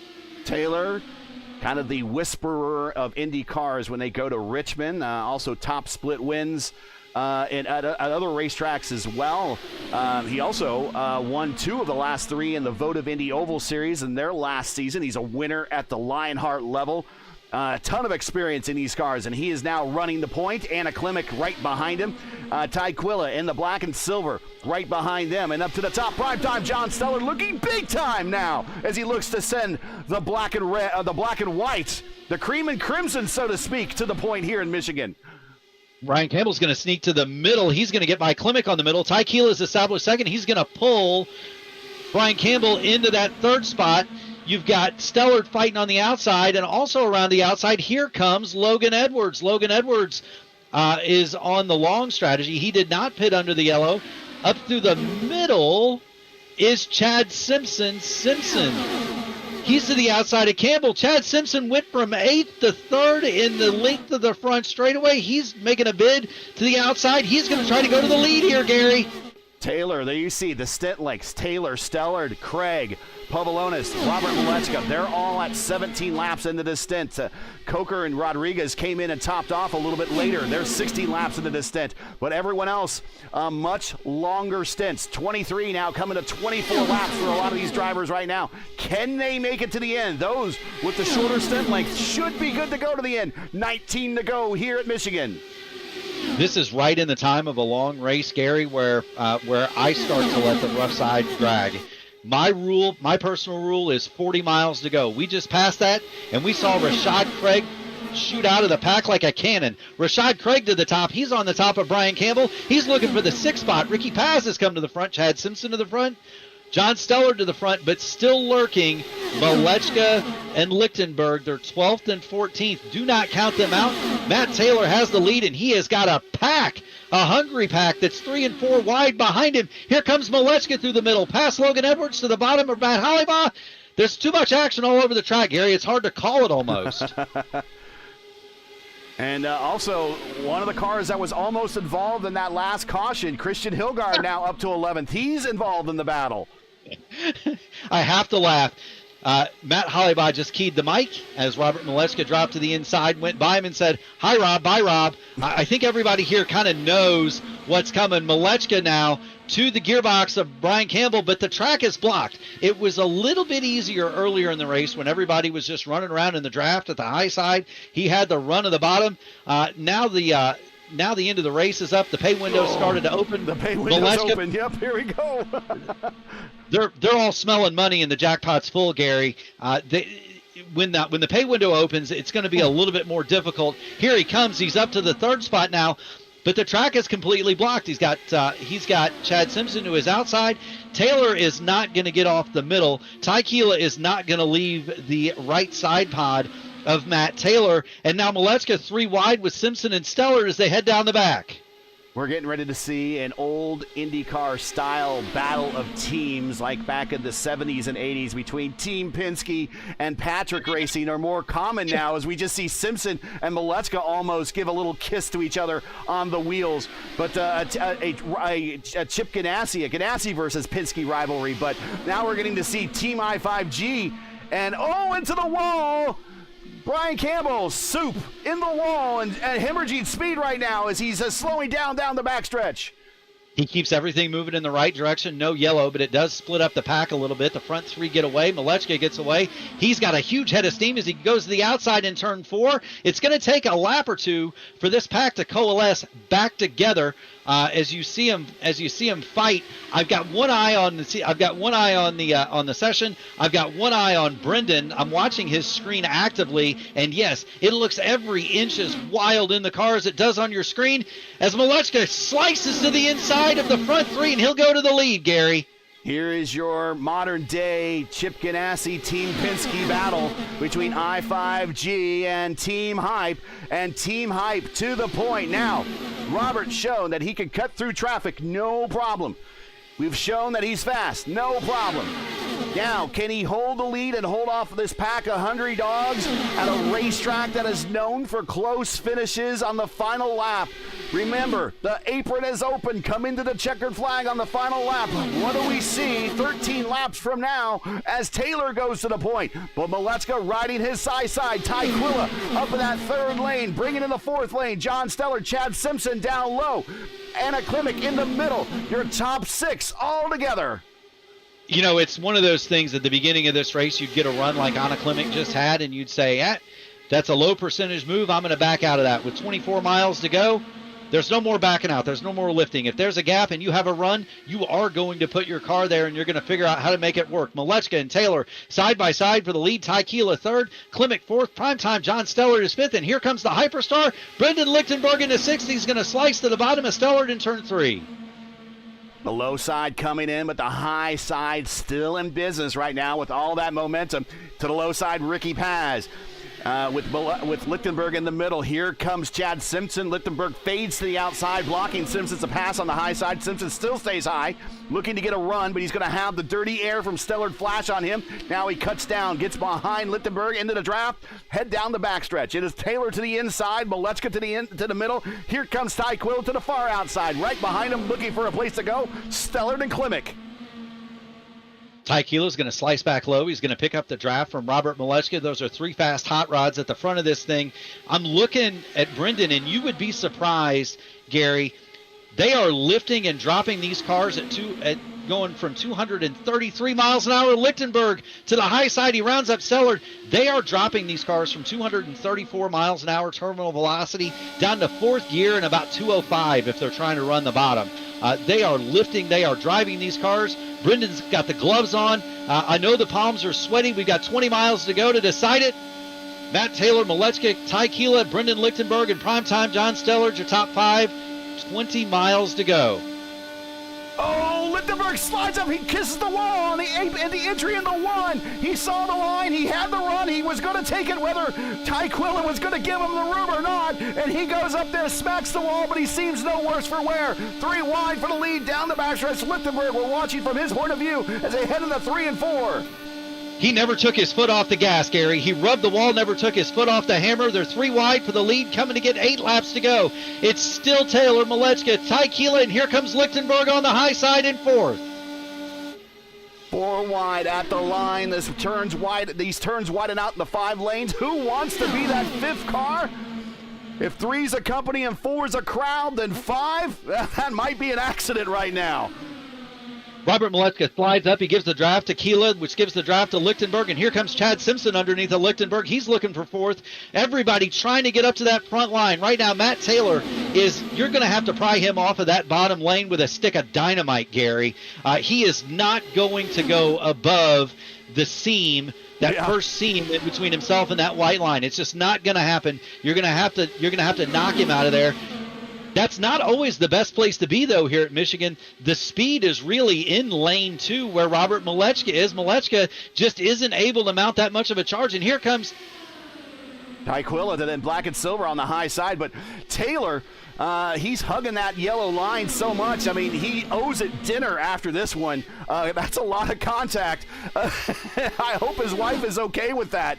As Taylor is, you're right, he is married to that line. He is not coming off it. He is trying the old IRL line around this place. Stay low, stay fast, and have the quickest way around this racetrack. Well, let's get to the high side. Quilla still hanging out in 3rd. Lichtenberg and the Hyperstar in 4th. Brandon Brian Campbell now up to 5th. Klimek, Simpson, Paz, Craig, and John Stellard, your top 10. Nobody's out of this yet. Coming to 5 to go. Here they come, still 2x2 at the front. Ty Keeler's going to make it 3 wide. Lichtenberg will make it 4. Brian Campbell has gotten his stuff sorted out. He's back up to 5th, and here comes Campbell. Now, if there's a guy that's really going to try to make this happen from back there, it's going to be Brian Campbell. He is hyper-aggressive. He's very fast. Here he comes. Anna Klimek is in 6th. She is going to figure into this thing before the end, and so too Chad Simpson and Ricky Paz from 8th and 7th. You still got Stellard, Hollybaugh, and Rashad Craig available. This isn't over for anybody. We are now under a qualifying run at the Indianapolis Motor Speedway. 4 laps, 8 miles. Who's going to take it? Taylor continues to hold the inside for Malechka, Keela, and Lichtenberg. I'm just really surprised that no one is willing to get behind Taylor and try to follow him. And eventually those higher, maybe just be able to pick up some positions that way. But everyone is staying off the bottom. Everyone else has gone high. The line has moved up high. Taylor, the only car living on the bottom.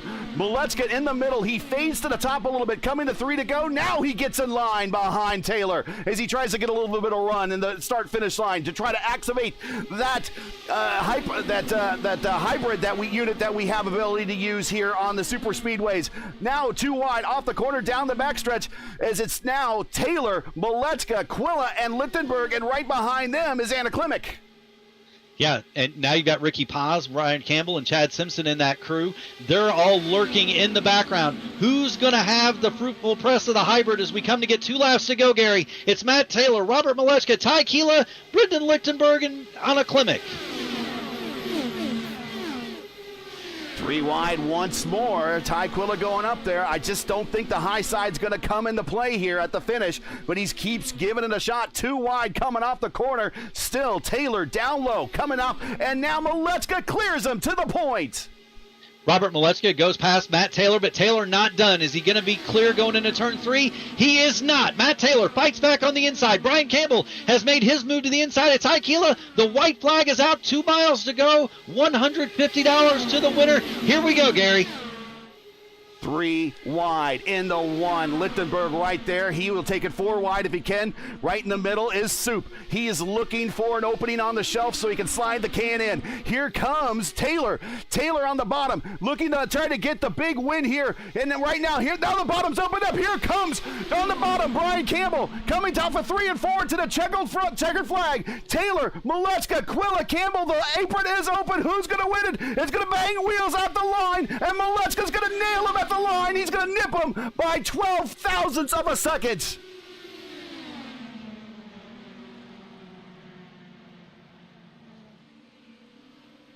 I don't know that you can have a better car race than that, Gary Gazzo. That was incredible.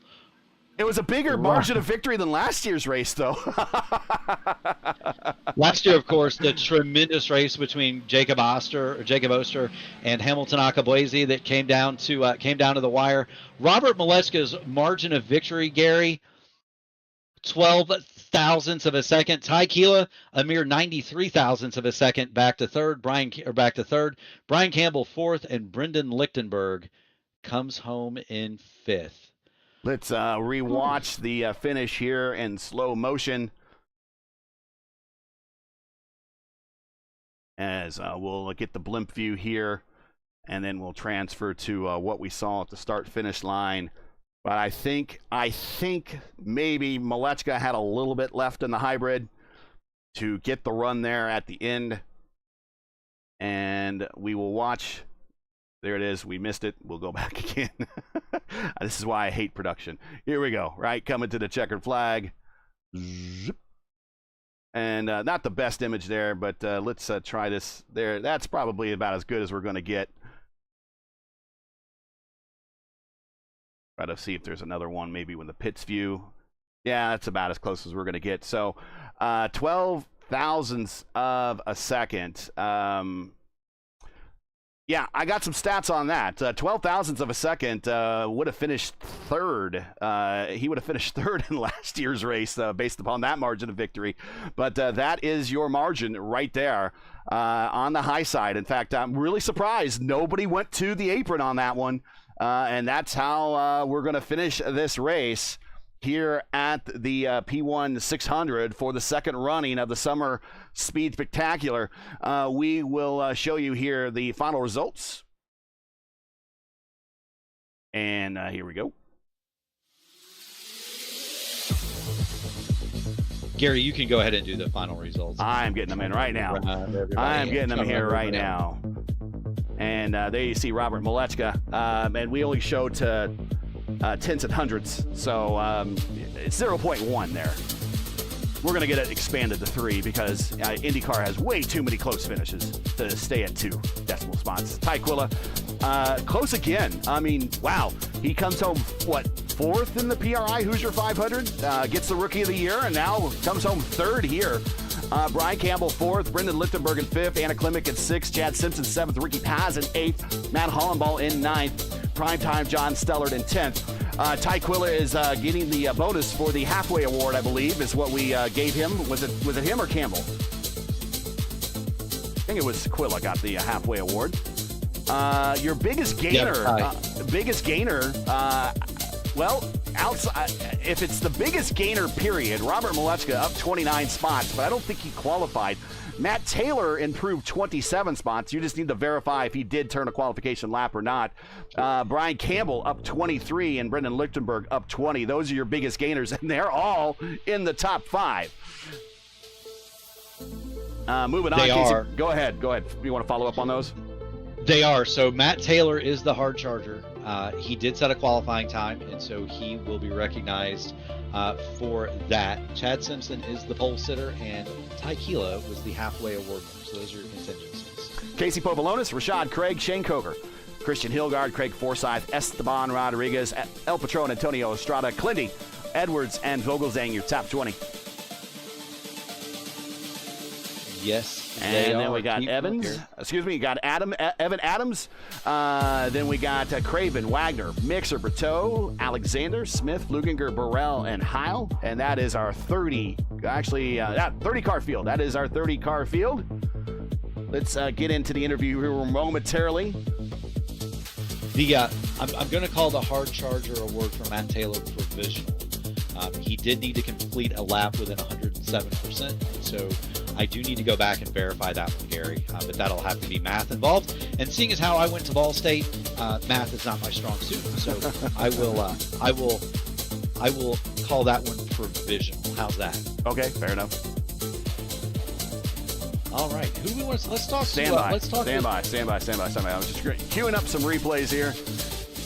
And then we will get into the booth here for some interviews. And first, we're going to bring in Ty Quilla. And once I get him queued up, we'll get into the booth.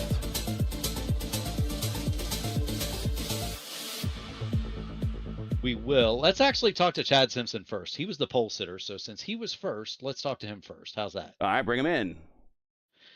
All right, we've got Chad Simpson, the pole winner for the second annual P1 600. Chad, you've got Murph, you've got Murph, you've got Gary Godso in the P1 broadcasting booth. You got a copy? Yeah, I gotcha.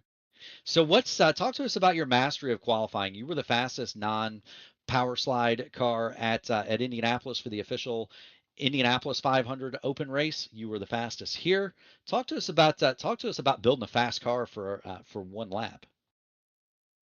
Well, for this one, I spent, I don't know, 45 minutes maybe. I pressed the gas pedal down. I make sure it goes all the way. 100%. I turn left. If it's fast, I save the setup. If it's slower, I load the last one. And then I make a change, and I do it again. So you go 100% throttle, left turns. If it goes faster, then you save it. And if it goes slower, then you load the last setup. So I did that for like 45 minutes. And it was fast, I guess. And it got pole. Well, I mean, can you make it any more technical? Shift clicks. All right. Well, congratulations on the poll. You're going to get some of Murph's money out of this as well.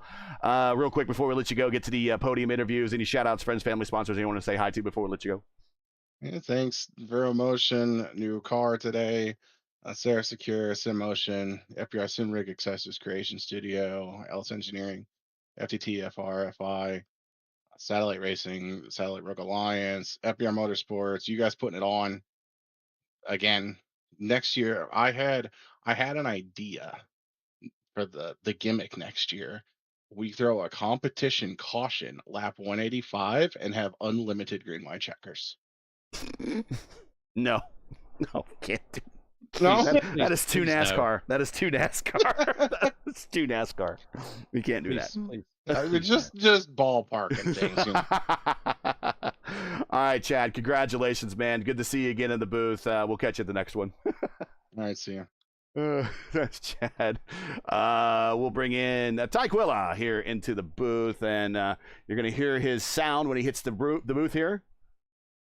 Here is Tyquilla.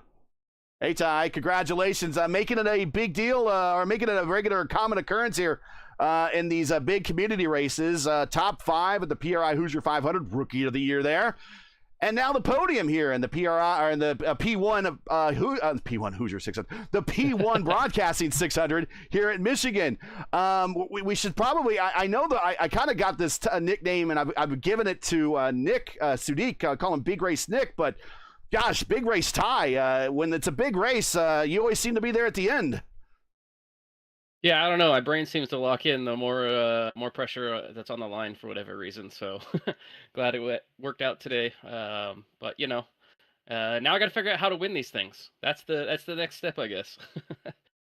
Well, follow Robert, I think, is step 1. Step 2, how was the high side? You kept trying the high side, I think, out of maybe a lack of any other place to go, and the high side just really wasn't forming in for you. What is the thought there on the high side? Was the car just not working down low?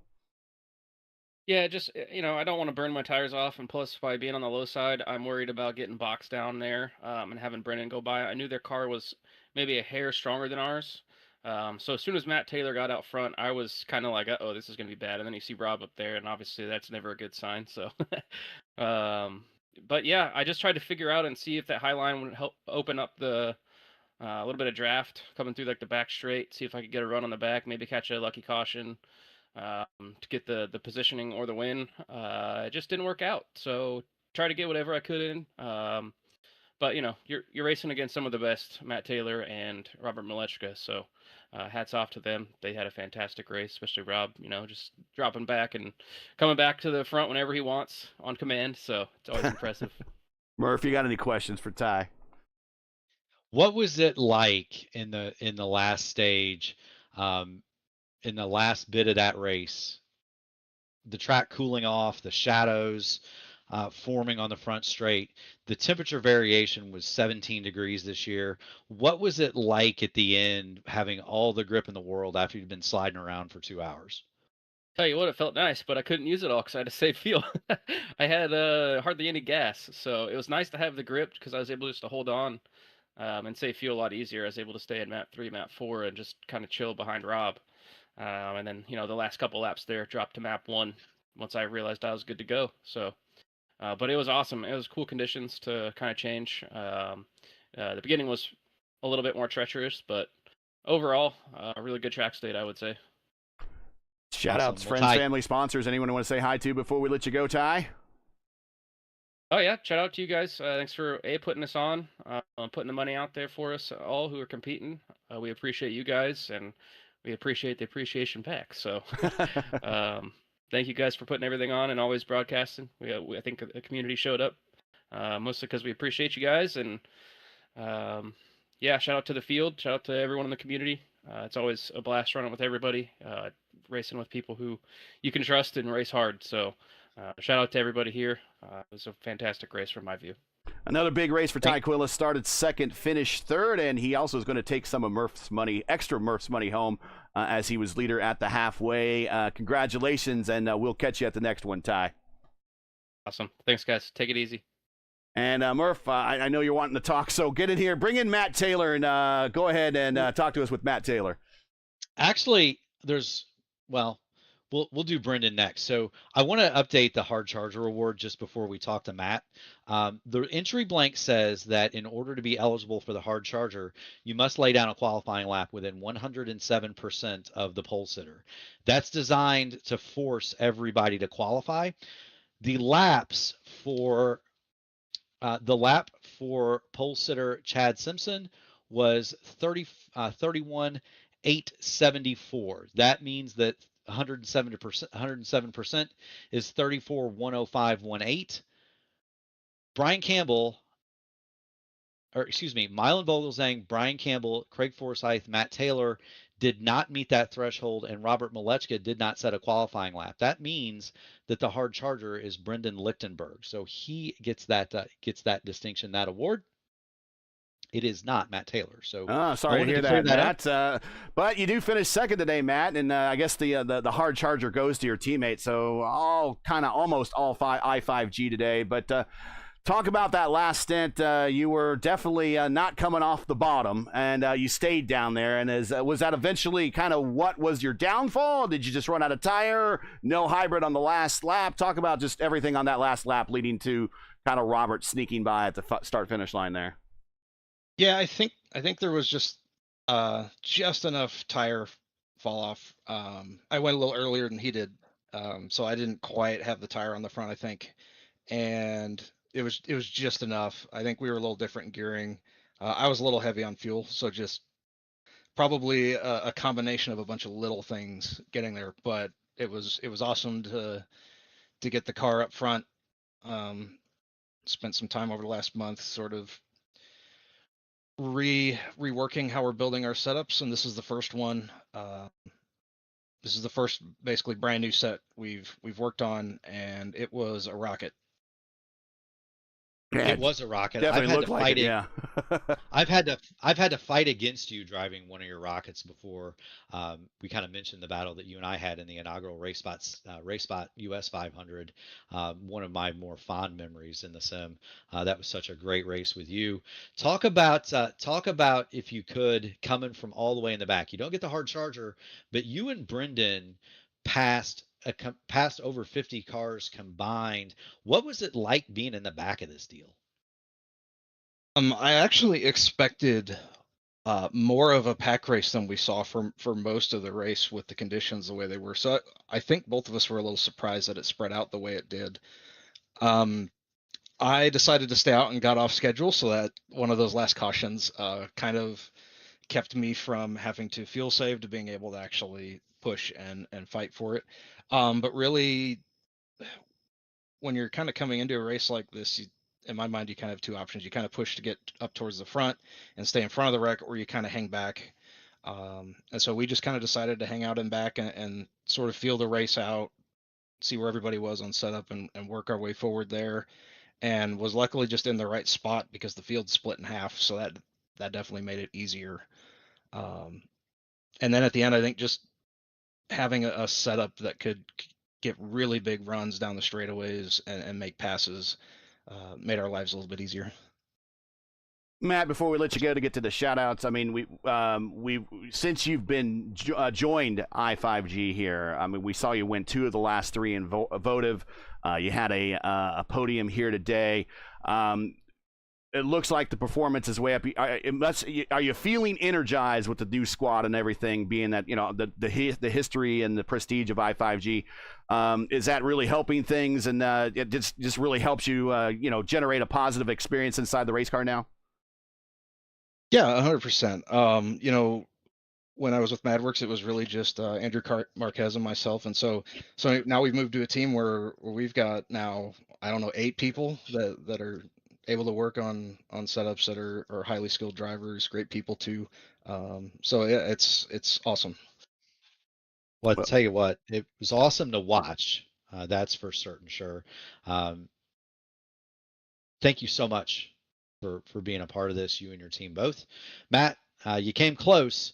With that, friends, family, sponsors, shout outs. You got the floor, my man. Yeah, shout out to the team, just for the support. We've been doing a lot of work behind the scenes since Indy. Things didn't necessarily go terrible, but I think we want to be stronger, and so we've kind of hit the reset button there, and things are going well. And shout out to Rob. Good, great race, clean there at the end, and he just pit me. So congrats to him. Congratulations, Matt Absolutely. Taylor, finishing second. Murph, do you want to bring in Brendan and talk with him about the hard charger? I do want to bring in Brendan and All talk right. to him about the hard Here he charger. is. Brendan Lichtenberg, you've got Murph, you've got Gary Gotzo in the P1 broadcasting booth. You made up what? You 20. started 20 spots. You were just inside the 107%. Talk to us about starting in the back, the conditions, and what was your strategy at the end? Because you had some tremendous runs toward the front, but just couldn't quite make that ultra high line work. I guess first of all, I didn't even realize there's a hard charger award, so I'm happy to take some extra cash. And I wanted to start in the back because I guess one, we just knew we had a strong car, and I still had to be careful though of not just, I like to save fuel a lot in map 5, and that helps save tire too. But you had to be really careful doing that because at one point, actually, the field split, and we were almost on the wrong end of that split after, I want to say, like the second stint. And yeah, like very early on, I could tell we could wrap the high line pretty well, and that got us to the front near the last caution. And then with the last stint, there's the cars that could pit for fresher tires, so I knew it'd definitely be a bit of a challenge because, as much as I could save my tire, there'd still be people with better tires. So it worked out. We were fourth, but how Michigan goes is if you have like 3 wide in the 3 lanes, it's really hard for that fourth car to get the run off because the third car can at least drop back down and get drafted. So I was going to be pretty happy with where we were. I didn't think probably we're not going to get much higher than fourth without a yellow, and P5 is good for me at the end of the day. I do have a follow-up question that Caleb Brashear will be angry at me if I don't ask. So, Gary, go ahead, and I want the last word. No, if it's a Caleb Brashear question, you please go right ahead. So, when Caleb gets to interview somebody, he always asks this question, and it's become a staple of the AMA broadcast. So we have to know, the world is waiting with bated breath, Brendan. What is your favorite flavor of chicken wing? Wow. What a profound question. I don't have a good answer for that. I mean, when I go to Buffalo Wild Wings, I know there's the debate of like, are those chicken wings? Because I like boneless. I won't get into it. I like them. They're good. I'm not going to debate anyone if they say they're not wings. But I love the Parmesan garlic there. I love Parmesan garlic anything. So those are definitely my favorites. But yes, I'm going to think about that question the rest of the day now. Well, Brendan, congratulations. We'll give you a chance to do some shout outs, but you got to win some of Murph's money for being the hard charger. Congratulations. Any shout outs you got? I just want to thank you, Murph, for helping put this on. And as far as the team, Matt Taylor did a lot of work this week with the rest of the team. I didn't have much chance to drive really until Friday, so it was quite clear we obviously had a car capable of winning the race, but just fell short. But still, a hell of an effort from everybody in this team. Congratulations Absolutely. on the hard charger. We're going to see you at the Sim Gaming Expo in September, but until then, we'll catch you the next time we see you on the racetrack. Thanks, Heck guys. yeah, Brendan. Yeah, Brendan with the hard charger award. Shall we bring in Mr. Everything now? Mr. Everything. Yeah, the emperor that you've dubbed him, Robert Malechka. Rob, you've got Murph, you've got Gary Gotzo in the P1 broadcasting booth. You got a copy? Yeah, I got you guys. How much fun were you having, man? You went from the back to the front to the back to the front at least 3 times by my count. I was watching Brendan's stream, by the way, and noticed that you were having a little bit of a heat issue. So, kind of walk us through your day. How much fun were you having, and how taped up is the inlet on your car? Yeah, I went with the 70 inlet, just because, I felt like I could manage the temperature, throughout the runs. And I think if we got a late race restart, especially, you needed that to win. You know, unfortunately, we didn't really have that, so it didn't really uh, really mean anything. At least I don't think so, because I was pretty hot there at the end, and at least from I did I did 2 runs basically in testing, and one was on 70, one was on 54, and at the end of a run they were pretty close once the temps got up. So yeah, and just throughout that race with how cold the track temp was, I just needed to keep myself a bit engaged and have fun with it, and put myself in situations that I might need to be in at the end there. So well, you know, it looks like I'm kind of having fun and just, you know, driving through the pack, which, don't get me wrong, I am. There's definitely a purpose behind that, and kind of knowing what I need and what I need to do at the end of these things. So yeah, it was a fun race. You know, good P2 with Matt there. He was getting really loose a few times off of 2 there, and yeah, shout out to Ty, Brian, and Brendan rounding up the top 5. My question for you, besides the heat issue which you took care of, coming to the checker, did you just have a little bit more hybrid saved there than Matt, and were you surprised that Matt didn't go to the apron at all? I mean, I guess a bit surprised. I think I would have had him either way. I was very aggressive with my setup. I guess get more into it. Like, I think in clean air, I'm not sure if I could have really had speed or really hung on to it for more than 25, 30 laps. So I really needed my fronts to heat up. And even in traffic there, I was still pretty loose. Probably more than honestly, definitely more than anyone else in the field. So that kind of last run there, not only was I managing temps, managing a bit of fuel, because that last stop I did not take fuel. I wanted to be as light as possible, and yeah, managing temps, managing fuel, and managing tire rides. So just kind of making sure I'm in the best situation as I can, and when it becomes a Uber pack race like I did at the end there. And I kind of knew early on in the race that no one was really close to my speed, especially in traffic where I could really dice through the field. So yeah, I did I guess it was a lone wolf here, right? So it was a fun race on my end, and good to complete it. I do want to ask real quick. Too, Rob. You noted the conditions. You noted the pack racing at the end. Did you trim your car out any? Because the temperature went. I think we had a 17-degree variation from the beginning to the end. Did you trim it up at all? I took half a degree of wing out. That's really it. Honestly, I don't know if it helped if it didn't. Because like to be honest with you, I was a bit annoyed at the weather when I saw it, but because I was really set up for I for figured hot you were. conditions, and I felt like with what I kind of found, I was gonna just dog walk the field if it was super hot. Because this thing was an absolute rocket ship on old tires. So had to make this last kind of 30 minutes before the race, had to make some major changes. Nothing small. I think I changed probably half of the car in those 30 minutes. So honestly, glad everything kind of came together, because I actually made a major change without even running it before the race started. So in the warm up, and I was just kind of hoping that it would work, and it seemed like it went okay, even though I don't really know if it actually helped me or not.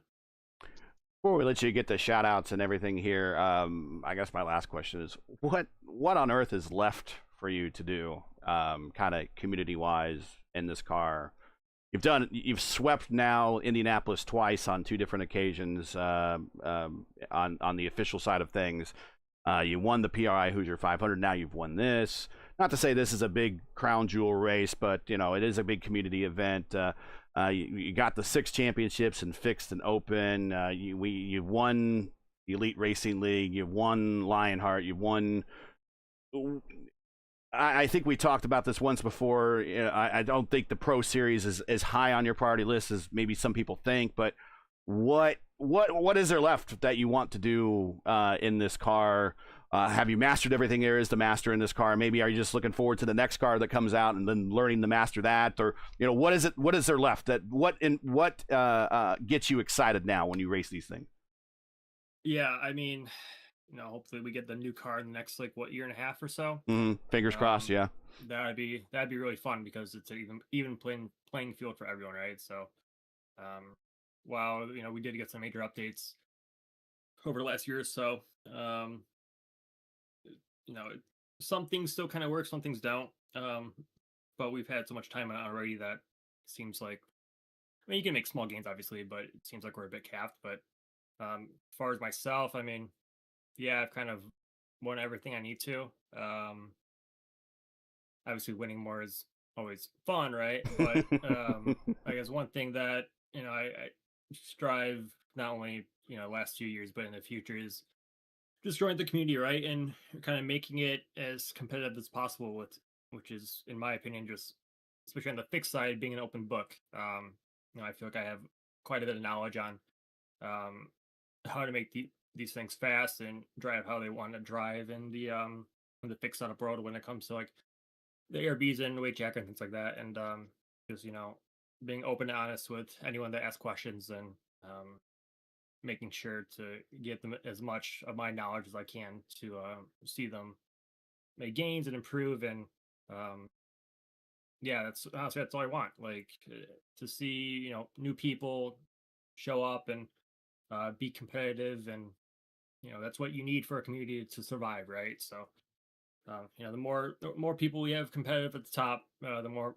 fun it makes it for not only myself, and rewarding for myself, but fun for everyone else, because we all want competition. We all live and breathe competition, right? So hopefully more of that in the future.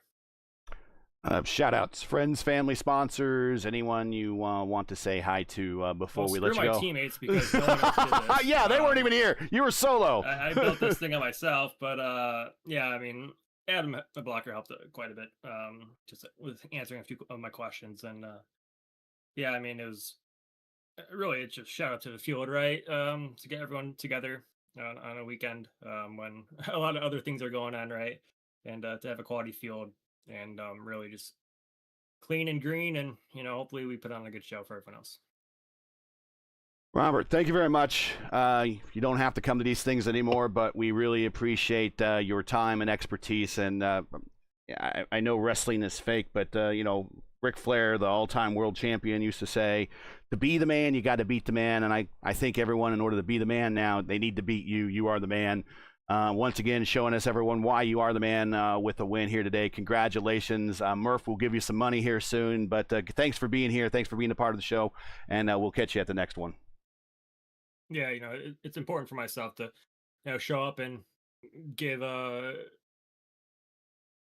I don't know what you want to say, but give an objective for everyone to kind of aim for, right? And hopefully that strives everyone else in the community to get a bit better. And when I when I eventually get beat, or hang it up, whatever, and I know there's plenty of people in this community that can keep it going, right? So yeah, but that's that's not in the future.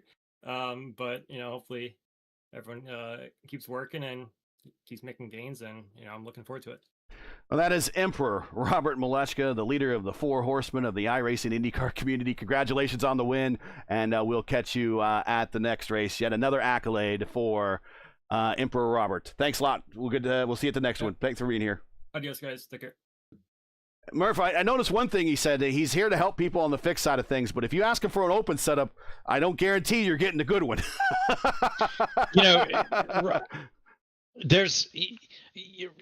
Rob has been amazing. Of course, he's not only when you start talking about the giants and the titans of this car in iRacing, certainly he and Brandon Trano are 1 and 1A, and Adam Blocker not too far behind him. Those guys have truly proven themselves to be dominant, and I've been personally I've had the pleasure of racing against Rob for a very long time. He's very clean, very fair, and he's very tough to beat. But he's also one of the people that if you raise your hand and say, hey, I've got a question, he's one of the people that will help you out. And right, he's not going to give you the golden ticket, but he'll tell you how to find it. And for that, Rob is, we're extremely grateful to him. Of course, he builds the setups for the Votive Racing League, and that series has put on some absolutely tremendous racing over the last couple of seasons since he took up that mantle. And so, from a community standpoint, we thank Rob for the things that he does, but ultimately watching him carve through the field today, Gary, was incredible. This was not an easy field. I've got some numbers for you.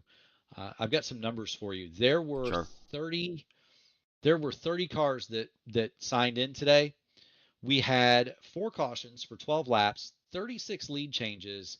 The strength of field was 4176, which is incredible for a private race. Normally, that would be what you would find in a fixed or open top split oval. And so this truly was a top split race with Now it's higher than last year's field. strength of field, by the way. Last year's was a 3.9.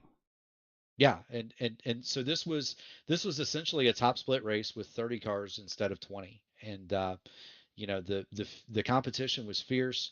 It was fast. We saw guys come from the back to the front. We saw a bunch of different leaders. We saw a bunch of different guys up at the front that we don't normally see. Primetime John Stellard had a great run. So did Ricky Paz. And I do want to highlight, and I know, people are going to look down the finishing order and they're going to say, why are you talking about this guy? He made it home, Gary. 22nd, Ted Craven finished. Improved the 2 P1 spots. 600. Yeah, and how about that, right? And not only that, but again, showing the sportsmanship in the community, not just for open wheelers, but for everybody that participated. The lead battle was catching him at the end, and Ted pulled over and brought his car nearly to a stop on the apron so that the leaders could have an unimpeded run in the line. And that's the level of sportsmanship and the level of racecraft that we were talking about earlier that everybody in this field had. And I couldn't have been more pleased. It's the second year in a row, Gary, I didn't get to touch my admin box. So I didn't have to make an officiating call, and I'm ever grateful for that. I'll let you close out the show. Right. We give you some numbers here additionally that I just ran as well. The margin of victory was 0.012 of a second. That's 12 thousandths of a second. Murph, you got some small kids at home. The average height of a small child, say I don't know, preschool aged or somewhere in there. I don't remember exactly how the ages of all your kids, but I would imagine they're around 4 foot tall. Is that about? Would say that's about right? Your kids? Yeah, they're right around in there. So if you were to lay them on their head to toe at the start finish line, that was the margin of victory that Robert had over Matt Taylor at the line today, just 4 feet. So we raced for a couple hours for 372 miles, 186 laps, 600 kilometers, and it all boils down to, at the very end of this race, the height of a preschool child. 4 feet, less than 4 feet actually is what the margin of victory is. I think it's like 3.9 feet, or actually 3.11, or 3 foot 11 is what the actual margin of victory was. So that's what it boiled down to. That after everything we went through today, once again another close finish. I'm going to shout out Will Buxton because he was like, I don't do close finishes, and I didn't want to mess up that Indy finish. Buddy, we do close finishes all the time here. So get used to it. Get used to it. That just says that maybe these cars really belong in Michigan, or just more ovals in real life, because they put on a fantastic show in the virtual sense here at Michigan. I want to thank everybody for showing up tonight, this afternoon, and being a part of kind of this celebration for the community. We realize that we're kind of a little engine that could here in the community in terms of as it comes to channels, but we want to thank everybody that has taken time to watch any one of our broadcasts in the past, any feedback that they've given us, anytime they've left a chat, anytime they've left a thumbs up, especially those that subscribe, those that have donated. I want to thank everybody that continues to help us run and keep the engine going, because every week it's a bit of a grind, and Murph's got 3 or 4 races he's doing a week. I got 3 or 4 races I'm doing a week, and I don't think I would be really doing this without all the people at home that are showing up and being a part of this. So again, thank you to everybody, one and all, men and women, boys and girls, Americans, non-Americans, everybody that has been a part of this. Thank you very much for being a part of it. Right now, we are tentatively looking at sometime next June. I've actually shared some dates with Murph for next season already, for next year already, and we're definitely looking at least 600 kilometers. We'll talk about going longer some other point, but 600 kilometers for sure. You can write that and submit. That is a sure thing for next year, and we look forward to being another lead-up race in the community coming up to the PRI Hoosier 500. So again, thank you to everybody. Let's get on out of here. Give everyone back their Saturdays. I'm hungry. I'll get some early dinner here.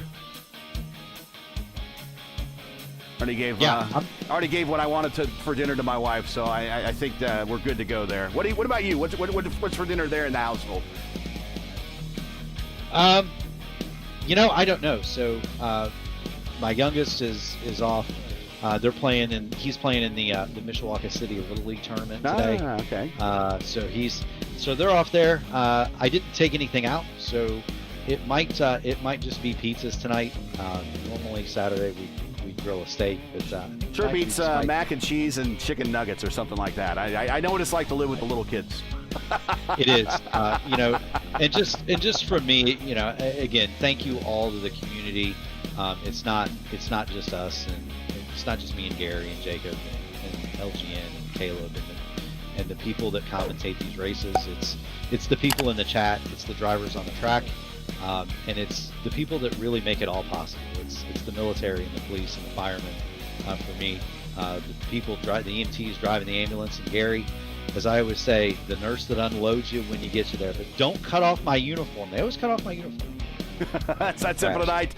Once again, your podium for the second running of the Grand Summer Sweepstakes Spectacular, the P1 600 from Michigan International Speedway. Your pole sitter, well, he's going to get some money. That was Chad Simpson leading in halfway. He's going to get some money. It's Ty Quilla. He came home with third.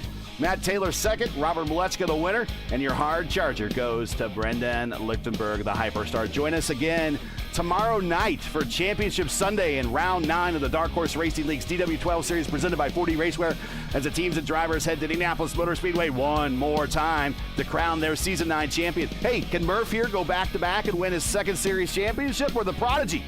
That's Andy Kirchensbauer. Will he seal his own legacy by getting his first IndyCar League title? Coverage will begin around 8 p.m. Eastern time. Again, that's 8:00 p.m. Eastern. Remember, as always, for the correct time in your area, you can find everything right here at YouTube at youtube.com/@P1 Broadcasting. Hey, we love bringing these races to you, but they're not easy and require time and money to produce. If you share our passion for the sport of IndyCar and enjoy the second running of this Grand Summer Sweepstakes Spectacular, please take time to visit our GoFundMe page. The link is in the description, and donate to our 2026 broadcast fund. We realize times are tough, so any contribution would be greatly appreciated. We want to thank you for watching and making us a part of your watching and viewing each and every week. Now, as you know, the YouTube algorithm game is not an easy one, so please help support P1 with the weekly grind. Leave a comment below. Let us know what you thought of today's race and enjoyed today's coverage. Support us by smashing like in the video. If you're new, click subscribe, and while you're at it, hit the bell for weekly reminders so don't miss out on more of P1's other iRacing programming, including our iRacing Open Wheel Monday nights.